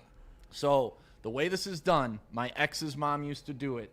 She would get the turkey, pull off all the meat and all the skin, then like repackage the meat, season it all, and then rewrap it in the skin so it was like a little ball. Then she'd put that in the oven. Like a twice baked potato kind of. Oh, Kind of, but baked once. Okay. Right? no, that sounds But good. so there's no bone. Yeah, strips off all the Oh, meat wow. from the bones and then just wraps it in and then cooks that as kind of like a loaf, like a turkey loaf. And then you cut it. It makes it juicy. It makes it delicious. You have the crispy outside. Wow. That is the way turkey needs to be done. Done with the whole bird on the table. We don't need that. You know what I really want to try? I really want to try like the turducken octopus thing. That's like it's like a duck, like an octopus inside a duck inside a turkey or They chicken. put an octopus in a turducken. They put the octopus in the duck in the chicken, then the chicken in the turkey. Wait, what the fuck? And cook it. Mind blown. Yeah, and I would eat the fuck out of that. Calamari duck. Turkey, Honestly, the duck, only thing I turducken. probably wouldn't like on that is the duck. I've never had turducken either. I've never I had want duck, to. so I don't know what duck tastes. Duck Duck's good. is it's not it's good. It's not really gamey. I guess it would be gamier than chicken. It's just a little but- greasier. Yeah, greasier. Greasier? Yeah. Okay. Like that. Yeah, it's not ducks are bad. Oily kind What's y'all feeling on ham at Thanksgiving, too? Are y'all Give it to big? me. I'm a I'll ham take any ham day of the week anytime. guy. I feel Ham's you. I feel a you. Christmas more so, but if That's to me. Like, right, like that's more. yeah. But if somebody wants ham, because there's usually that person in the family that doesn't. Yeah, grab a like Dearborn ham. You know, Whatever. it's Bro, it's a honey staple. baked ham Honey in baked ham. Ferndale, I went past, the line was, it was like the new iPhone came out. Like, Yeah. there's so many people at honey baked ham. I mean, Honey Baked Ham is busy twice a year, and they keep those places open, brick and mortar. Yeah, they do. Like, it That makes is sense. That is one thing. The one thing I miss about working in the food service industry. Every single food service industry I've ever worked at, they give you a ham for Christmas and a turkey for Thanksgiving because they get them so like cheap. You know, they can get them wholesale from the distributors. Don't matter why. So yeah. So gesture. that is something that I do miss. Ironically, big ham in the chat. Cajun smoked turkey. Will change your life. I put turkey grill on Woodward. Yeah. Yeah. Oh yeah, man. I remember that. Oh yeah, dude. All right, time to go to break. We'll come back. Nice. We'll talk some more Lions, possibly. Maybe some keys to the game. But first, tell us about Sharon's Stick. Sharon's Heating and Cooling. It's going to be cold as hell tomorrow. There's going to be people out at 7 a.m. running in it. Don't be one of those people. Be in your house, warm, in your beds. Set your temperature. And you know why? It's going to work because Sharon's Heating and Air Conditioning has kept families in Michigan comfortable for over 42 years. Wake up in a warm house thanks to Sharon. Sharon! Why do we fight? We fight to protect the innocent, to hold the powerful accountable, to bring the oppressors to justice. Why do we fight? We fight to secure and preserve our civil liberties, to get each and every one of our clients the justice they deserve, and to make the lives of real people just like you whole again. ThenFights.com. Get ready for unfiltered sports talk like never before. Join Braylon Edwards and Shep as they bring you the Braylon Edwards Show with Shep. Has a man open. Touchdown, Michigan. Braylon Edwards. Where no topic is off limits. What are they thinking? How do jocks really feel? Here comes a little blitz. Blitz is picked up, though, on the pass thrown to Edwards. Touchdown. Tune in Monday through Friday from 2 to 4 p.m. on the Woodward Sports Network for hot takes, heated debates, and the latest sports news. It's time to elevate your sports game. Don't miss out. All right, guys, let's talk about something that takes your chill game to the championship level. That would be Gold Crown. You know the slogan, smoke like royalty. Gold Crown is a Michigan brand through and through with some of the finest cannabis products in the state, whether it's their Crown Jewels gummies, packed with flavor and effects that'll keep you vibing, or their infused jester pre-rolls that hit harder than a Lions linebacker. Gold Crown is all about giving you top shelf quality without the royal price tag. They'll be out at the Michigan, Ohio State tailgate party with Braylon and myself and everybody else on Saturday. So come check them out. All rise for the reign of royal highs, only with Gold Crown. Steak and weed, baby. All right. Yeah, that's steak and weed. It's a great Update combination. on Josh Jacobs for tomorrow's game. Limited participant in practice yesterday. He's going to play. We'll have to check before he hits the Oh, field man. on What? Double fisting. Thursday. Emmanuel Wilson would be his backup if he is not available to play. I gotta tell you, this Thanksgiving Day lineup is pretty damn good games. These are not throwaway games. Packers Lions, obviously, we're all emotionally invested in that. Chiefs Cowboys has turned into actually an interesting matchup. Yeah. And then the Bengals, if Joe Burrow returns, He's back. He's back. The I'm against back the bowl. Ravens. That is the I'm back bowl. Baltimore's -7 in it. 51.5 is the total. So, but I'm locked in. Take the Bengals to cover. I promise you. I'm locked into all three of those games. Yeah, it should be a good. It's not. I don't see a game there. It's like I'm not interested. And we got hoops. Spartans versus UNC. Yeah. The Pistons. What time do the Pistons play? Pistons play tonight. Tonight and Friday. Yeah. Today at 5. Today at 5. At 5 today. Yeah. So a heavyweight watch party for the Pistons. Yeah, sure. Yeah, I know Kool-Aid's doing a post stream after the game. So we got more Lions to talk. Let's talk about the Pistons for a little bit, right? Just quick second. They have an opportunity to set the franchise records for consecutive wins, so maybe they deserve at least 15 minutes of love here on Woodward Sports. They got a chance to do it. We're talking about the Pistons. A realistic chance of doing it. It's not like they're going in and taking on some juggernaut tonight. If Cade's playing, Ivy's back, he's contributed to the offense and contributed to the defense. I'm not sure if you saw Koo's breakdown of one of his defensive rotations.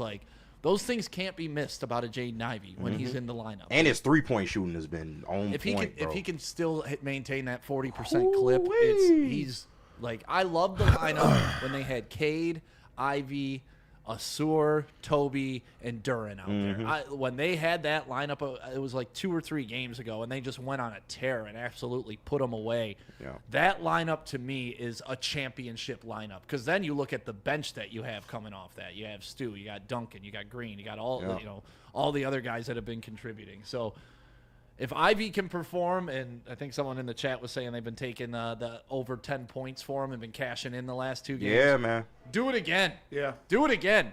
And this could be the best. It's so weird. 2 years ago, worst Pistons team of all time. This could arguably be the best regular season Pistons team of all time. People are already talking about NBA Finals, and I want to say that so bad. I don't know if my little heart can go there just yet. But you really like what they're doing right now, and I do think that the 60-win conversation is maybe open, and it could be very, very realistic. Can you see the Pistons as a 60-win team? 60 plus? I mean, where they're at now, yeah, you can't deny that they're not on pace for that, right? They are on pace. So, yeah, I can see it. I'm seeing it. D-Mac, what do you see when No, you look I at mean, this it's team? like, the sky's the limit when they're healthy and they're getting better and if they continue to play. So, like, you got time, patience. It's just, what's got me thinking is that the newer NBA where you can, if you get the right coaching and the right GM, that you can switch it around in a few years. Is that the new, you know what I mean, the 2-year swing or the 3-year swing or stuff like that for other teams? So the bottom line is I just asked you guys and everybody else, like, is this legit? Is this team legit? Are we seeing smoke and mirrors, or are we seeing what they are going to be or better? And to me, that's what it is. You have your youth or your guys that you're pinning around. The biggest difference, right, is as Jalen Duren, we knew Cade was going to be Cade, right? To whatever else, the ones that believed it, but the way Jalen Duren stepped up, and the way that what Trajan Langdon has added around. We were talking about Duncan Robinson yesterday, but it's these veterans that are these, the unks in the league to lead these guys, even though the young guys are leading the team. It's just that's what you need is the complementary, the leadership in the locker room, because this team's grown up in 2 years in front of our eyes to be exactly that, right? Like you look at the maturation of everybody, even from the young guys. But he's brought, I guess what I'm trying to say is it's JB Bickerstaff and Trajan. They brought the right guys in, and you're seeing it on the floor because they're doing it in different ways. It's not like we're relying on this guy. Right. Everybody's stepping up, and now you're seeing Ivy, right, being a part of it, of what we saw. So to me, sky's more limits. I'd look at the odds. Yeah. At least right now, but I mean, just enjoy the ride. No, I'm loving it right now. I just want them to stay healthy. D-Mac, you asked if they for real, the same people that was on this team when they were 17 wins, then chased it with 14, are the same people that tripled their win total last year and now are first in the East right now. Like, this is absolutely for real. And they have paired the right veterans with this team. I mean, the only real big free agent addition they made a couple years ago was Tobias Harris. And, they eventually brought in Tim Hardaway and, Malik Beasley and Schroeder at the deadline. But you look at the vets they got now, and Karis LeVert finally coming on. You love to see that. But Duncan Robinson has been, like, a revelation. Like, this offense looks way more potent than it did with Malik Beasley with Duncan Robinson. But, no, they are for real. Like, Cade has taken the step. Duren has taken the step. Asar has taken the step. And now you see Jaden Ivey getting back in the fold as well. It's amazing to see the maturation process of this Pistons team. Yeah, and that's what leads me to believe that this is sustainable and it is real, right? This isn't oh my God, they flipped a switch and all of a sudden it's just this new collaboration and it could fall apart. Like, these guys have grown together. These guys have learned to play together. And just the maturation of Cade Cunningham in himself, like, I get my heat for what I said last year preseason, which is fine. I still stand by what I said. Of course you do. Of course. Of course. Of course I stand by it. I wouldn't have said it had I not believed it. And that's just how it is. But also coming into this season, I said he's got to be an MVP candidate because that's what everybody was telling me he was, and that's the step I needed to see him to take. And he's done it. And that's the credit I got to give you, because I can admit when I'm wrong. And, like, I thought you was being a little bit strong, because I'm like, all right, if he don't make it, you're going to hold him to that. But he is, like, it's very clear that if the Pistons stay atop the East, he is probably the MVP winner.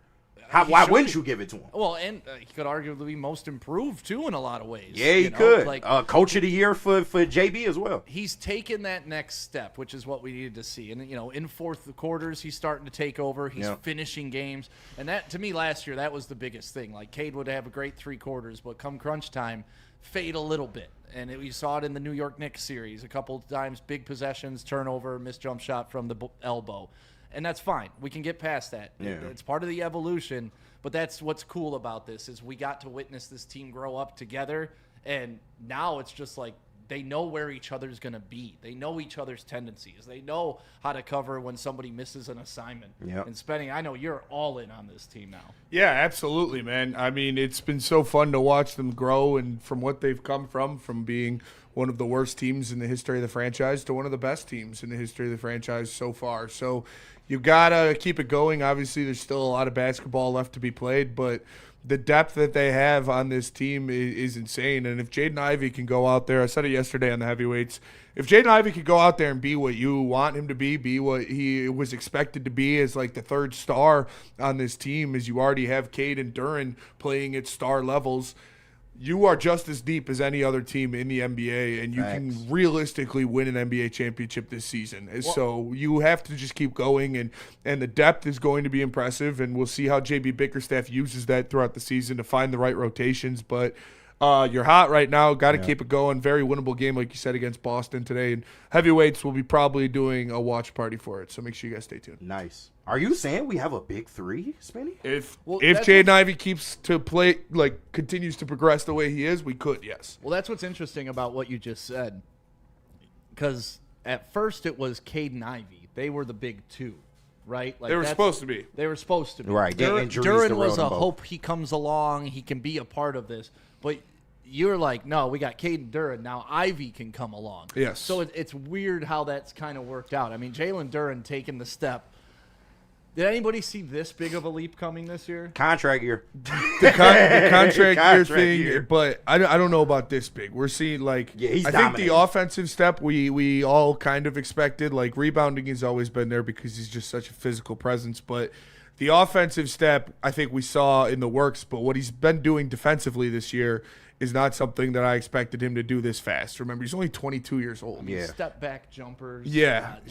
And when he's out there, he just looks physically dominant over anybody that's on him. I think maybe there's 3 guys in the league that match up with him physically. Yeah. And his free throw shooting has been impeccable, which is extremely important because when he gets the ball at the top of the key with his ability to handle and to make plays off of the dribble, him getting downhill, you have to foul him or he's going to dunk on you. Yep. And they are fouling him, and he's making the shots. So a big man that can hit free throws.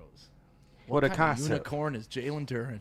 I mean, you have Jokic who does the same thing. Jokic, bro. I mean, I haven't seen Jokic is having a year. I saw that people in the chat were saying Jokic for MVP. I'm sorry. Yes, he's having an absurd year. If the Pistons stay as the number 1 seed in the East, and Cade is at the head of that, he should win MVP. I'm sorry. He won't. What Jokic is doing right now is I get it, man. He might have the best season in the history of the NBA. True, but the Denver has been at the top of the fucking West for the last 4 years. Yeah, because he's already won one. I think Jokic is the greatest center of all time. I think if he's getting that, it's becoming that way. It's becoming that way. I think if he wins another championship, he will solidify himself as a top 5 player in the history of the NBA. Shaq wish he had the offense Jokic had. What? No, yes, dude. No, see what Jokic is doing right now? I watch Shaq, bro. They have a different offensive skill set. Jokic is shooting a better percentage from twos right now than Shaq ever did in his career. I understand, but Shaq changed the game. So did Jokic. And Jokic is revolutionizing the game for big man. He is. Hey, he's leading the league. He's leading the league in points, assists, and rebounding, and he's shooting 78% from two. I would have loved to see those two go head to head. Yeah, I mean, it would have been a great Jokic matchup. Could take him on the perimeter, but Shaq down low, Jokic couldn't. When Jokic is on the floor, I think Denver's the best or the second best defensive team in the NBA. Yeah, listen. Shaq's my all-time favorite center.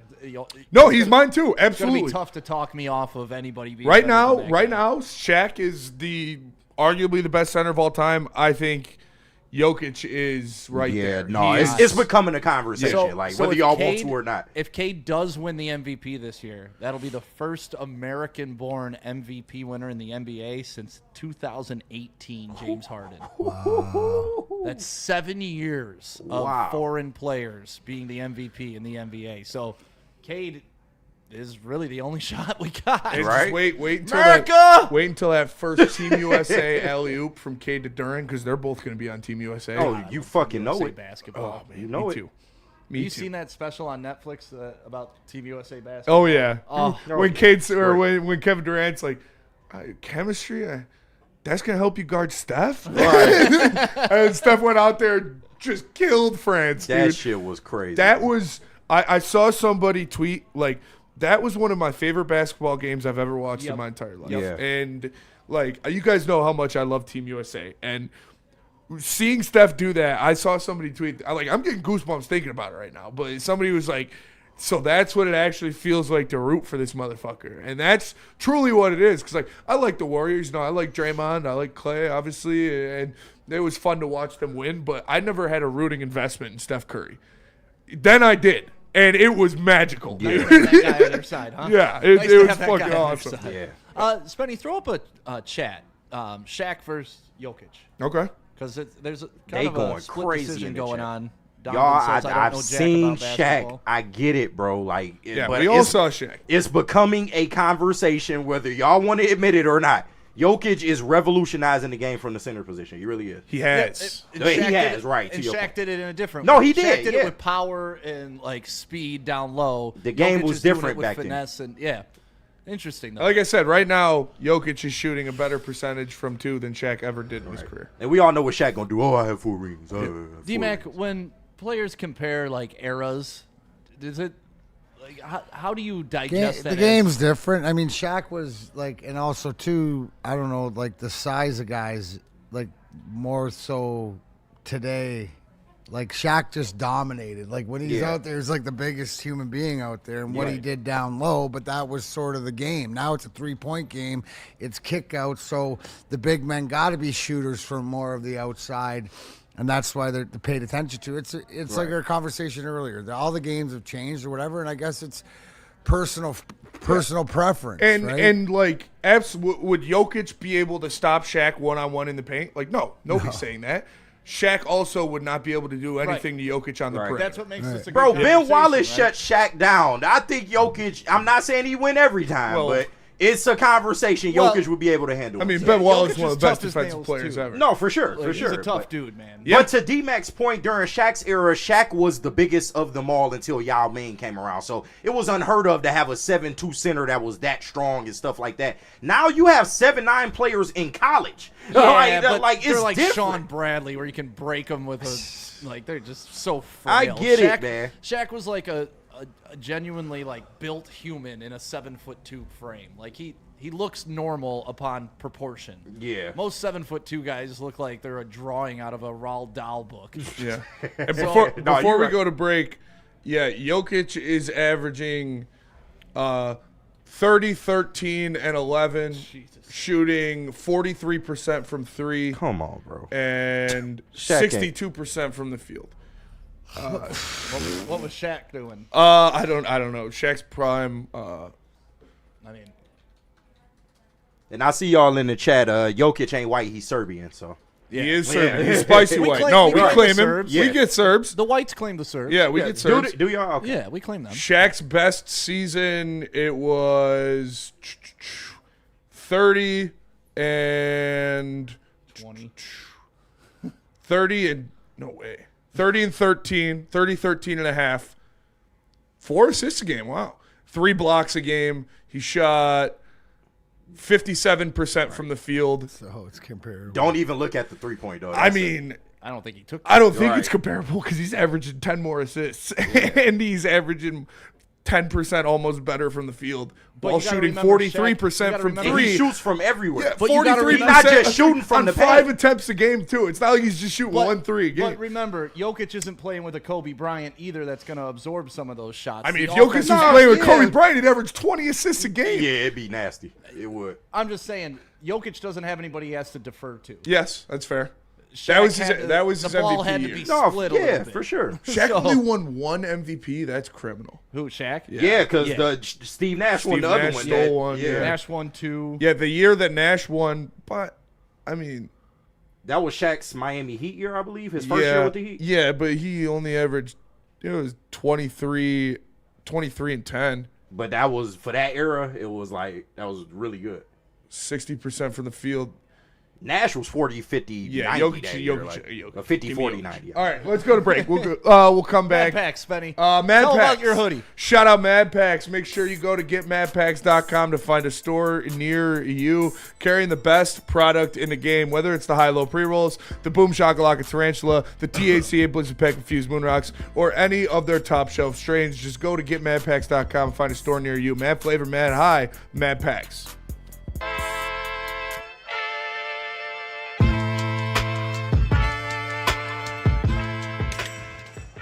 Hey, Tony, what's up, bro? Same circus, different clowns. For sure. You want the usual, the big zip? You know me too well. I threw a little something extra in there for your ma. Oh, Hope man. she's doing all right. Ay, guy, sei un santo. You're a saint. All right, buddy, we'll see you next time, okay? Grazie. Why do we fight? We fight to protect the innocent, to hold the powerful accountable, to bring the oppressors to justice. Why do we fight? We fight to secure and preserve our civil liberties, to get each and every one of our clients the justice they deserve, and to make the lives of real people just like you whole again. ThenFights.com. It's a buddy's holiday, and you know what? Treat yourself like a buddy. Go get a free 4-square pizza with one topping when you get a $50 gift card. So you know what I would do? I would pick out everybody I know in my family who loves pizza, which is everybody, and I would get them each a $50 gift certificate. So you know what that means? 7 free pizzas for myself. Yes, it's okay to be a little selfish during the holidays. Go get that $50 gift card, give it to a friend, and don't tell them about the free pizza you got on the back end. Buddy's Pizza, hooking it up. Pizza, love and joy. All right, Big D Energy right here on the Woodward Sports Network. Thank you for being a part of the show. Thanksgiving is tomorrow. The Lions play tomorrow. The Pistons play tonight. Darren McCarty is here. KG is here. Spenny is here. And Caseville Country Boy in the Super Chat. Shaquille O'Neal all the way. No questions asked. I got to see Shaq play in Boston on a class field trip in 10th grade alongside White Chocolate Beast. White Chocolate Beast. Right, who is that? Well, White Chocolate is Jason Williams. Jason Williams. Shout out. Yeah. Well, Jason Williams was on the Celtics the same time as Yeah, Shaq? not at all. And if you talking about, I know he's not talking about Celtic Shaq, but that's where it all As you ended. talk about Brian Scalabrine. Yeah, shout out Brian Scalabrine. I'm closer to Kobe than you are to me. Yeah. One of the greatest quotes ever. Yeah, true. He's still getting paid out here. He on the Peacock NBA broadcast. Is he? Shout out. Yeah, with Melo and them. Melo, T-Mac and them. All right, keys to victory coming up for the Lions tomorrow, guys. We've kind of gone over it in the first hour of the show, which, by the way, if you missed any of this, go back and rewatch it on YouTube, or you can watch it on Twitch, or just download it on any of the podcast services that we're on, Apple, Spotify, all that good stuff. The audio is always available for you to use. Keys to victory, D-Mac, we'll kick it off with you. Tomorrow, what do you need to see out of the Lions to beat the division rival Green Bay Packers? No, I mean, I mentioned it before, is they got to get back, and they can't give the Packers anything, you know, but, I mean, it goes without saying, so you gotta execute your game plan, be ready to play from the first snap. It's going to be a playoff game. It's going to be a dogfight. It's going to be the same thing that we saw in the Philly sort of game, but make them make mistakes, right? The biggest thing to me, right, it's you got to pick up how are you going to play against their D line, right, and give Goff time, and also to pick up Parsons, because you know he's going to be a factor, try to be a factor in the game. How can you take it off? So we need to dictate, and also too we need to execute. All right, I think that this is sort of the game. Right, and is Davenport playing? Are we getting more? I don't know. Yeah. Are we getting more back? But we need a little bit more, from our front. So, I was happy to see, DJ Reed back. I mean, I think it makes a difference in the secondary, but we just execute, play it up to your potential without giving teams doing dumb things that other teams do. Make Green Bay do the dumb things, whether it's clock management, whether it's like frustration. So, we can't do what we've done in the last few games. Plus, do you not remember this Green Bay team came in a couple years ago and served us Thanksgiving dinner? So that's got to the guys that were here take pride in that. And you know how big the game is. So go out and play. I mean, this is a perfect storm. We're not in Green Bay. We're not playing outside. Right. You're playing in the dome. Show me what you are.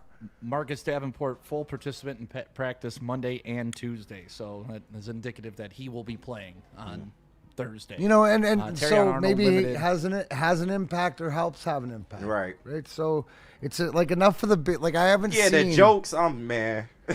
But I haven't seen the right. Like in the last few games, I just haven't seen our Detroit Lions team. Whether it's like the execution, but it just doesn't seem that sharp team, confident team. That's what we need to be tomorrow.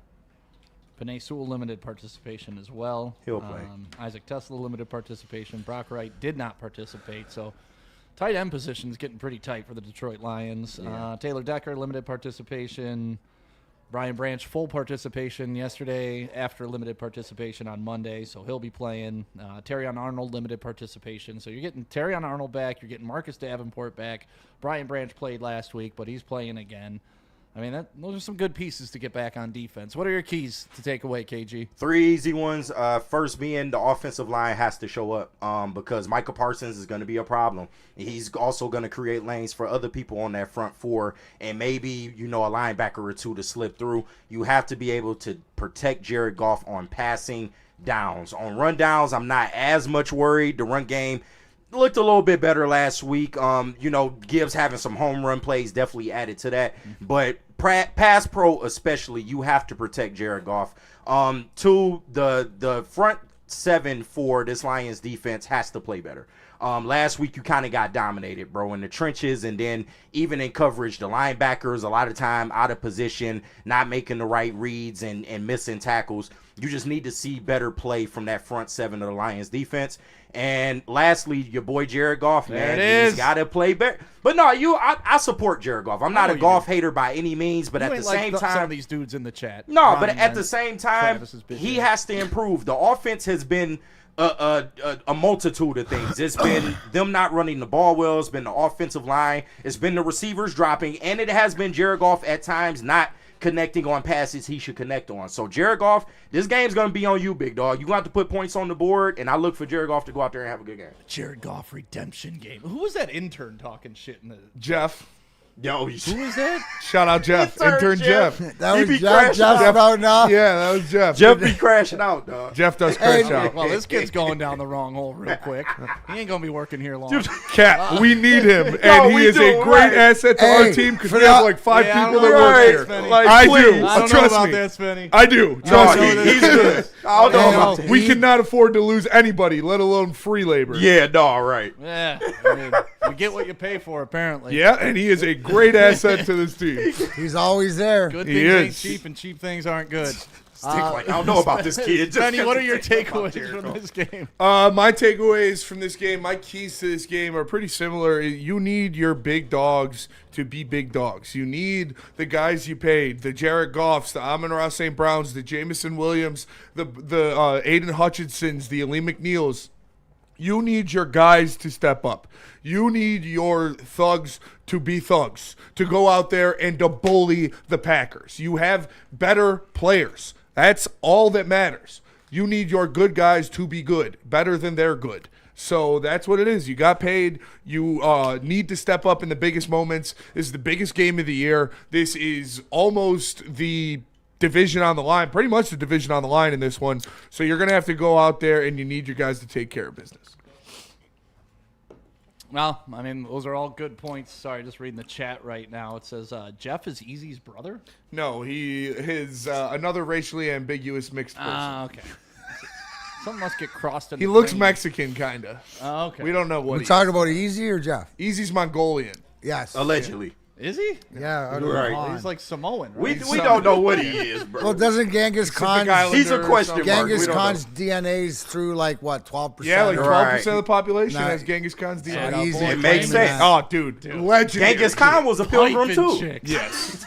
Just piping chicks Just across Asia. piping or just raping? Yeah. It's two different things. All right. No, none of those. Let's don't get flagged. Please don't say that word All right, on all right, you're camera. right. Please, You're right. please You're right. don't again. You're right. I'm sorry. All right, keys to victory. Just boning. Let's It's go funny as hell. to break. But Genghis Khan is hilarious. Keys Let's to go to victory break. for the Lions for me. KG, I'm with you. It's a Jared Goff game. Dan Campbell alluded to it. These are the types of games where you got to take what the defense gives you, and I'm very confident in my man's ability to process the defense and go through the checkdowns. But with that comes the line play, giving him more than 2.5 seconds to do so. Yeah. First game of the season, the offensive line looked out of sorts. Picked it up for about 5-6 games there. We're like, okay, these guys are growing together. Now I think we're all back to kind of a concern about what this offensive line is and can be. Dan Orlovsky said they're not a Super Bowl offensive line. Hopefully that lights a fire underneath their asses to get out there and show them that they are. I'm not worried about the defense, honestly, in this game at all. Special teams is something I think can play a big factor in this game, especially on those kickoffs, given the Packers' good field position. But really, to me, it's up to the Lions' offense. Can you guys get back to clicking? Can it get back to on time? Can it get back to Jared Goff not being in his head and just pulling the trigger and not thinking, just playing? Because, D-Mac, that's the big thing in any sport. Once you start thinking, you're done, right? Yeah, And I think that game against Philly sped him up a little bit. I think some of the drops on Amon-Ra St. Brown slow him down with confidence just a little bit. And I'm not knocking Amon-Ra St. Brown. What he did last game, phenomenal. But drops have been an issue. So all those things combined, I got faith that the Lions are going to come in here and kick the shit out of the Packers. It's a retribution game. They need this game. It's at home. It's Thanksgiving. It's tradition. They haven't been playing well. To me, this is a get-right game, especially going into the next two against Dallas and the Rams. You start rolling now, and you keep rolling into the playoffs, because that's what it is. From here on out, they're all playoff games. So those are my keys to victory for the Lions. If you guys have any, put them in the chat. Let's see. Having Rodrigo back is huge for special teams. Detroit Gunny putting that in. He made a couple plays last week. No, agreed. That's because the special teams is a little suspect. So we got to get Bates keeping that ball in bounds and in play and not giving free. Those are along the lines of what I said. Is just do what you have been. Like, we never talk about the special teams for the past 2-3 years until this year, right, Spenny? Mm-hmm. Dave Phipp has done a great job up until this point. Up, but there's been some side. We can't allow that now. Right. Especially tomorrow. Another concern, tight end position. Obviously, with Brock Wright not practicing, with Sam Laporta out for the rest of the season. Where's Zylstra? Ross Dwelle. Right. Ross Dwelle is the only tight end on the depth chart. Dwelle the artist? So there we go. Yeah. Wale. So there we go. That's got to be a concern coming into this game too. Just think means you're more gonna see Dan more Skipper. Isaac Tesla in this game? Yeah, I mean, you can see he's a bigger guy, obviously pretty sure-handed, so maybe can run those intermediate routes. They like to use Amon-Ra as those crackback blocks. I could see them doing that with Tesla, but it definitely means more Dan Skipper. You're gonna see Skip out there a lot on Thanksgiving. Seal blocks. Let the big dog eat on Thanksgiving. Yeah. And if we fucking win, and I know that, like I said, I already know he is going to be out there for a big percentage of the snaps on offense. And if we win this game, I want to see Big Dan fucking Skipper eating a turkey leg. Yeah. That's what I want to see. Come on. Eating all the turkey All legs. the turkey legs. Yeah, I like it. Well, before tomorrow, why don't you come on into Lady Jane's and start looking good? I got my hair cut by Bethany the other day. Shout out. I got my hat hair on, but it's still You and looking I much both. better than it was, right? No number got 2 it. MVP in Look, the back. This is how good the stylists are. They can do it like Stick or they can do it like mine. Either or, same person did both. Versatility. That's what you want at Versatility. Lady Jane's. And you walk in, you sit down, you get that precision haircut any way you want it. You want it short like me, you want it long like D-Mac. You can walk in anytime, get that hot towel treatment. You can get the neck rub and so much more. Ladies Jane's, haircuts for men. It's wicked awesome. And tell us about Loom. Absolutely. Start celebrating Green Friday now at Loom Cannabis Company. Stock up, spark up, and save. It's our biggest blaze of the year. Score 42% off with promo code GET420, plus huge deals on flowers, carts, Buzzin' seltzers like the new orange, which is the best one. Shout out. Buzzin' Max. It is fire. Yeah. Hurry offers end November 30th. Some terms apply. Learn more. Loom.com. Loom. Why do we fight? We fight to protect the innocent, to hold the powerful accountable, to bring the oppressors to justice. Why do we fight? We fight to secure and preserve our civil liberties, to get each and every one of our clients the justice they deserve, and to make the lives of real people just like you whole again. ThenFights.com. Get ready for the ultimate sports experience. Join former University of Michigan star and NFL sensation Braylon Edwards alongside the charismatic Shep. Braylon Edwards, touchdown Michigan! As they break down the latest in sports like never before. Tune into the Braylon Edwards Show with Shep. Touchdown, Braylon Edwards! Weekdays from 2 to 4 p.m. only on the Woodward Sports Network. Don't miss out on hot topics, insider insights, and the banter that keeps you coming back for more. How do people feel about getting a Planet Fitness membership for $15 a month? How do they like working out in the clean and spacious gym that's filled with equipment for every workout? And how about free fitness training in the judgment-free zone that leaves them feeling energized all day long? Join Planet Fitness today with the free PF app, online or in club, and start getting that big fitness energy for $15 a month.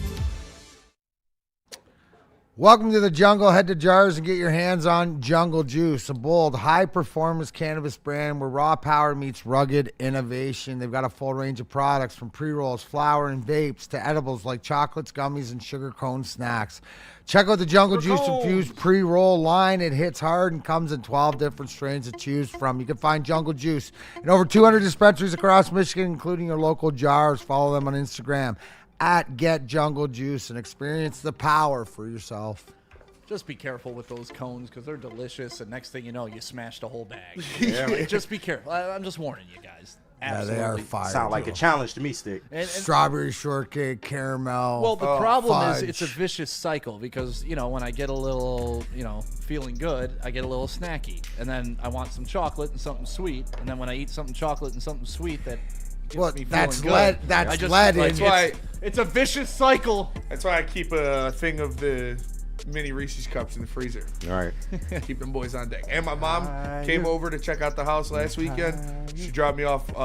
She makes the best cookies you'll ever have in your entire life. Those are God cookies? Oatmeal. No, these are my mom's oatmeal chocolate chip cookies. Oh, did you bring them in? Nope. Ate them all. Oatmeal chocolate chip. Yeah, I've got 2 left, and Elite. she came to my house on Saturday. So Speaking of, you brought up favorite pecan pie, right? Yes. Have you ever had pecan pie with the chocolate chip oh crust? yeah. Forget about it. Oh yeah. I'm a big Chocolate chip pecan pie. Chocolate chip crust, like a cookie dough crust with pecan pie. They used to have it at Max and Irma's, I believe, way back in the day. Shout out Max and Irma's. Shout out. Dude. The burgers there? Oh my God. The cheese soup. Yeah. Oh. Good Rest old in days. peace, Max and Irma's. I used to walk up there and I stayed in Westland with my brother and my sister, man. It was good times. Yeah, the one on like That and Ruby 14 and Orchard Tuesdays. Lake. When I was in high school, a bunch of like the Mercy girls worked there. So Oh. I'd always go up and Yeah. I got a quick. Shout out the Mercy Girls, Shout too. out Mercy Girls. I had one on the Shout hook. out Mercy. I had one on the hook. Quick question. Any favorite bets for tomorrow? You got anything that you think that you'll see like guarantee? Is it golf yardage? Is it certain touchdowns? Give me J-Mo. I'm on J-Mo. Give me a J-Mo touchdown. a catch. A J-Mo I'm a fucking reception. J-Mo catch. Over 30 yards. And give me a Marcus Davenport sack. Oh, stop it, man. Stand on business, man. Nice. Give me a Marcus Right. Davenport. And none of y'all better not celebrate. All Yep. you motherfuckers cracking the jokes here, you better not celebrate a Marcus Davenport sack. You got let's see. anything you think? Well, here's some prop bets for you. Mm-hmm. Touchdown scores anytime. Josh Jacobs is plus 550. Emmanuel Wilson plus 600. David Montgomery plus 140. Jahmyr Gibbs is even money. Yeah, I was about to say, yeah, Jahmyr That Gibbs. is- Good luck with that. Let's get into fun prop bets. They don't have any fun ones. It's just passing yards. Jared Goff over 238. I'm taking the over on that. Yep. Jordan Love 228. I'm taking the under on that. Jordan Love to throw a pick? Yeah, dude. I just read you the stats from his past 5 games. He's only cleared 250 yards once. That is true. Their offense has been awful without Tucker Kraft. Yeah. So I want to find some fun ones. What's the one thing that can't happen? A loss. Nah, turning the ball over. Turning the ball over. Turnovers. You cannot have turnovers in this game. You got to be able to run the ball too. You can't get down early. That's why in this one I wouldn't mind seeing the Lions receive the first kickoff and go out there and go down the field and score a touchdown and get the lead. Because if you get behind like you did against the New York Giants to a 10-0 lead, it allows that Packers defense to know they're going to have to throw the ball a lot, and they can get their pass rushers going early. So you got to get an early lead, and you have to be able to run the ball. Stay out of obvious passing situations where they can have Micah Parsons and Edrin Cooper and Rashawn Gary and all those guys get a little loose. You got to be able to run the ball, stay in front of the clocks, stay in the lead. You should win. I think you nailed it, Spenny, with no matter who it is, whatever's out there first, whether it's offense, defense, whether it's like special teams to defense, you got to set the tone, right? You know the place is going to be rocking, so you got to keep that energy. What have we noticed at Ford Field that we haven't taken advantage of this year? The Minnesota game, early in the Giants game. You let the visiting team silence your crowd. Yep. Yeah. That's why no matter who's on the field to start the game, whichever way the coin toss goes or whatever, it's got to be tone setting. And I think you got to keep the people in it. Yeah. No matter what it is, and we can't have those lulls down. And we know, like, Jordan Love, the last time he played in Detroit on Thanksgiving, he was insane. He was cutting us apart. He was taking care of business, dropping down. He has not been good the past couple weeks while losing Tucker Kraft, and notoriously throws the ball away, especially against the Lions. So you have to take advantage of mistakes. Jordan Love will make some mistakes in this game. He makes some stupid throws. He makes some boneheaded plays. You have to make sure you take advantage of that, and if he throws it to somebody, they have to catch it. Do y'all got a shootout or a slugfest? Because these are two struggling offenses. I think it's going to be a knockdown, drag-out, low-scoring game. 23-21. I got right in the middle. Yeah. I got 20s on each side. Yeah. Like, I'm not thinking this is a 44, 50-point game, but I'm not thinking this is a 9-point game either. 24-17. Yeah, 3 scores on each side, essentially. You know, either they're going to be field goals or touchdowns, so that's going to be the difference. The field goal and touchdown. Field goals get you beat, Steve. Just some fun facts. Green Bay is 5-12 against the spread in the last 17 games against Detroit. Wow. That's a healthy stretch, honestly. Yeah, that's a big sample size. That is huge. Detroit is 4-1 in its last 5 home games against straight up against the spread.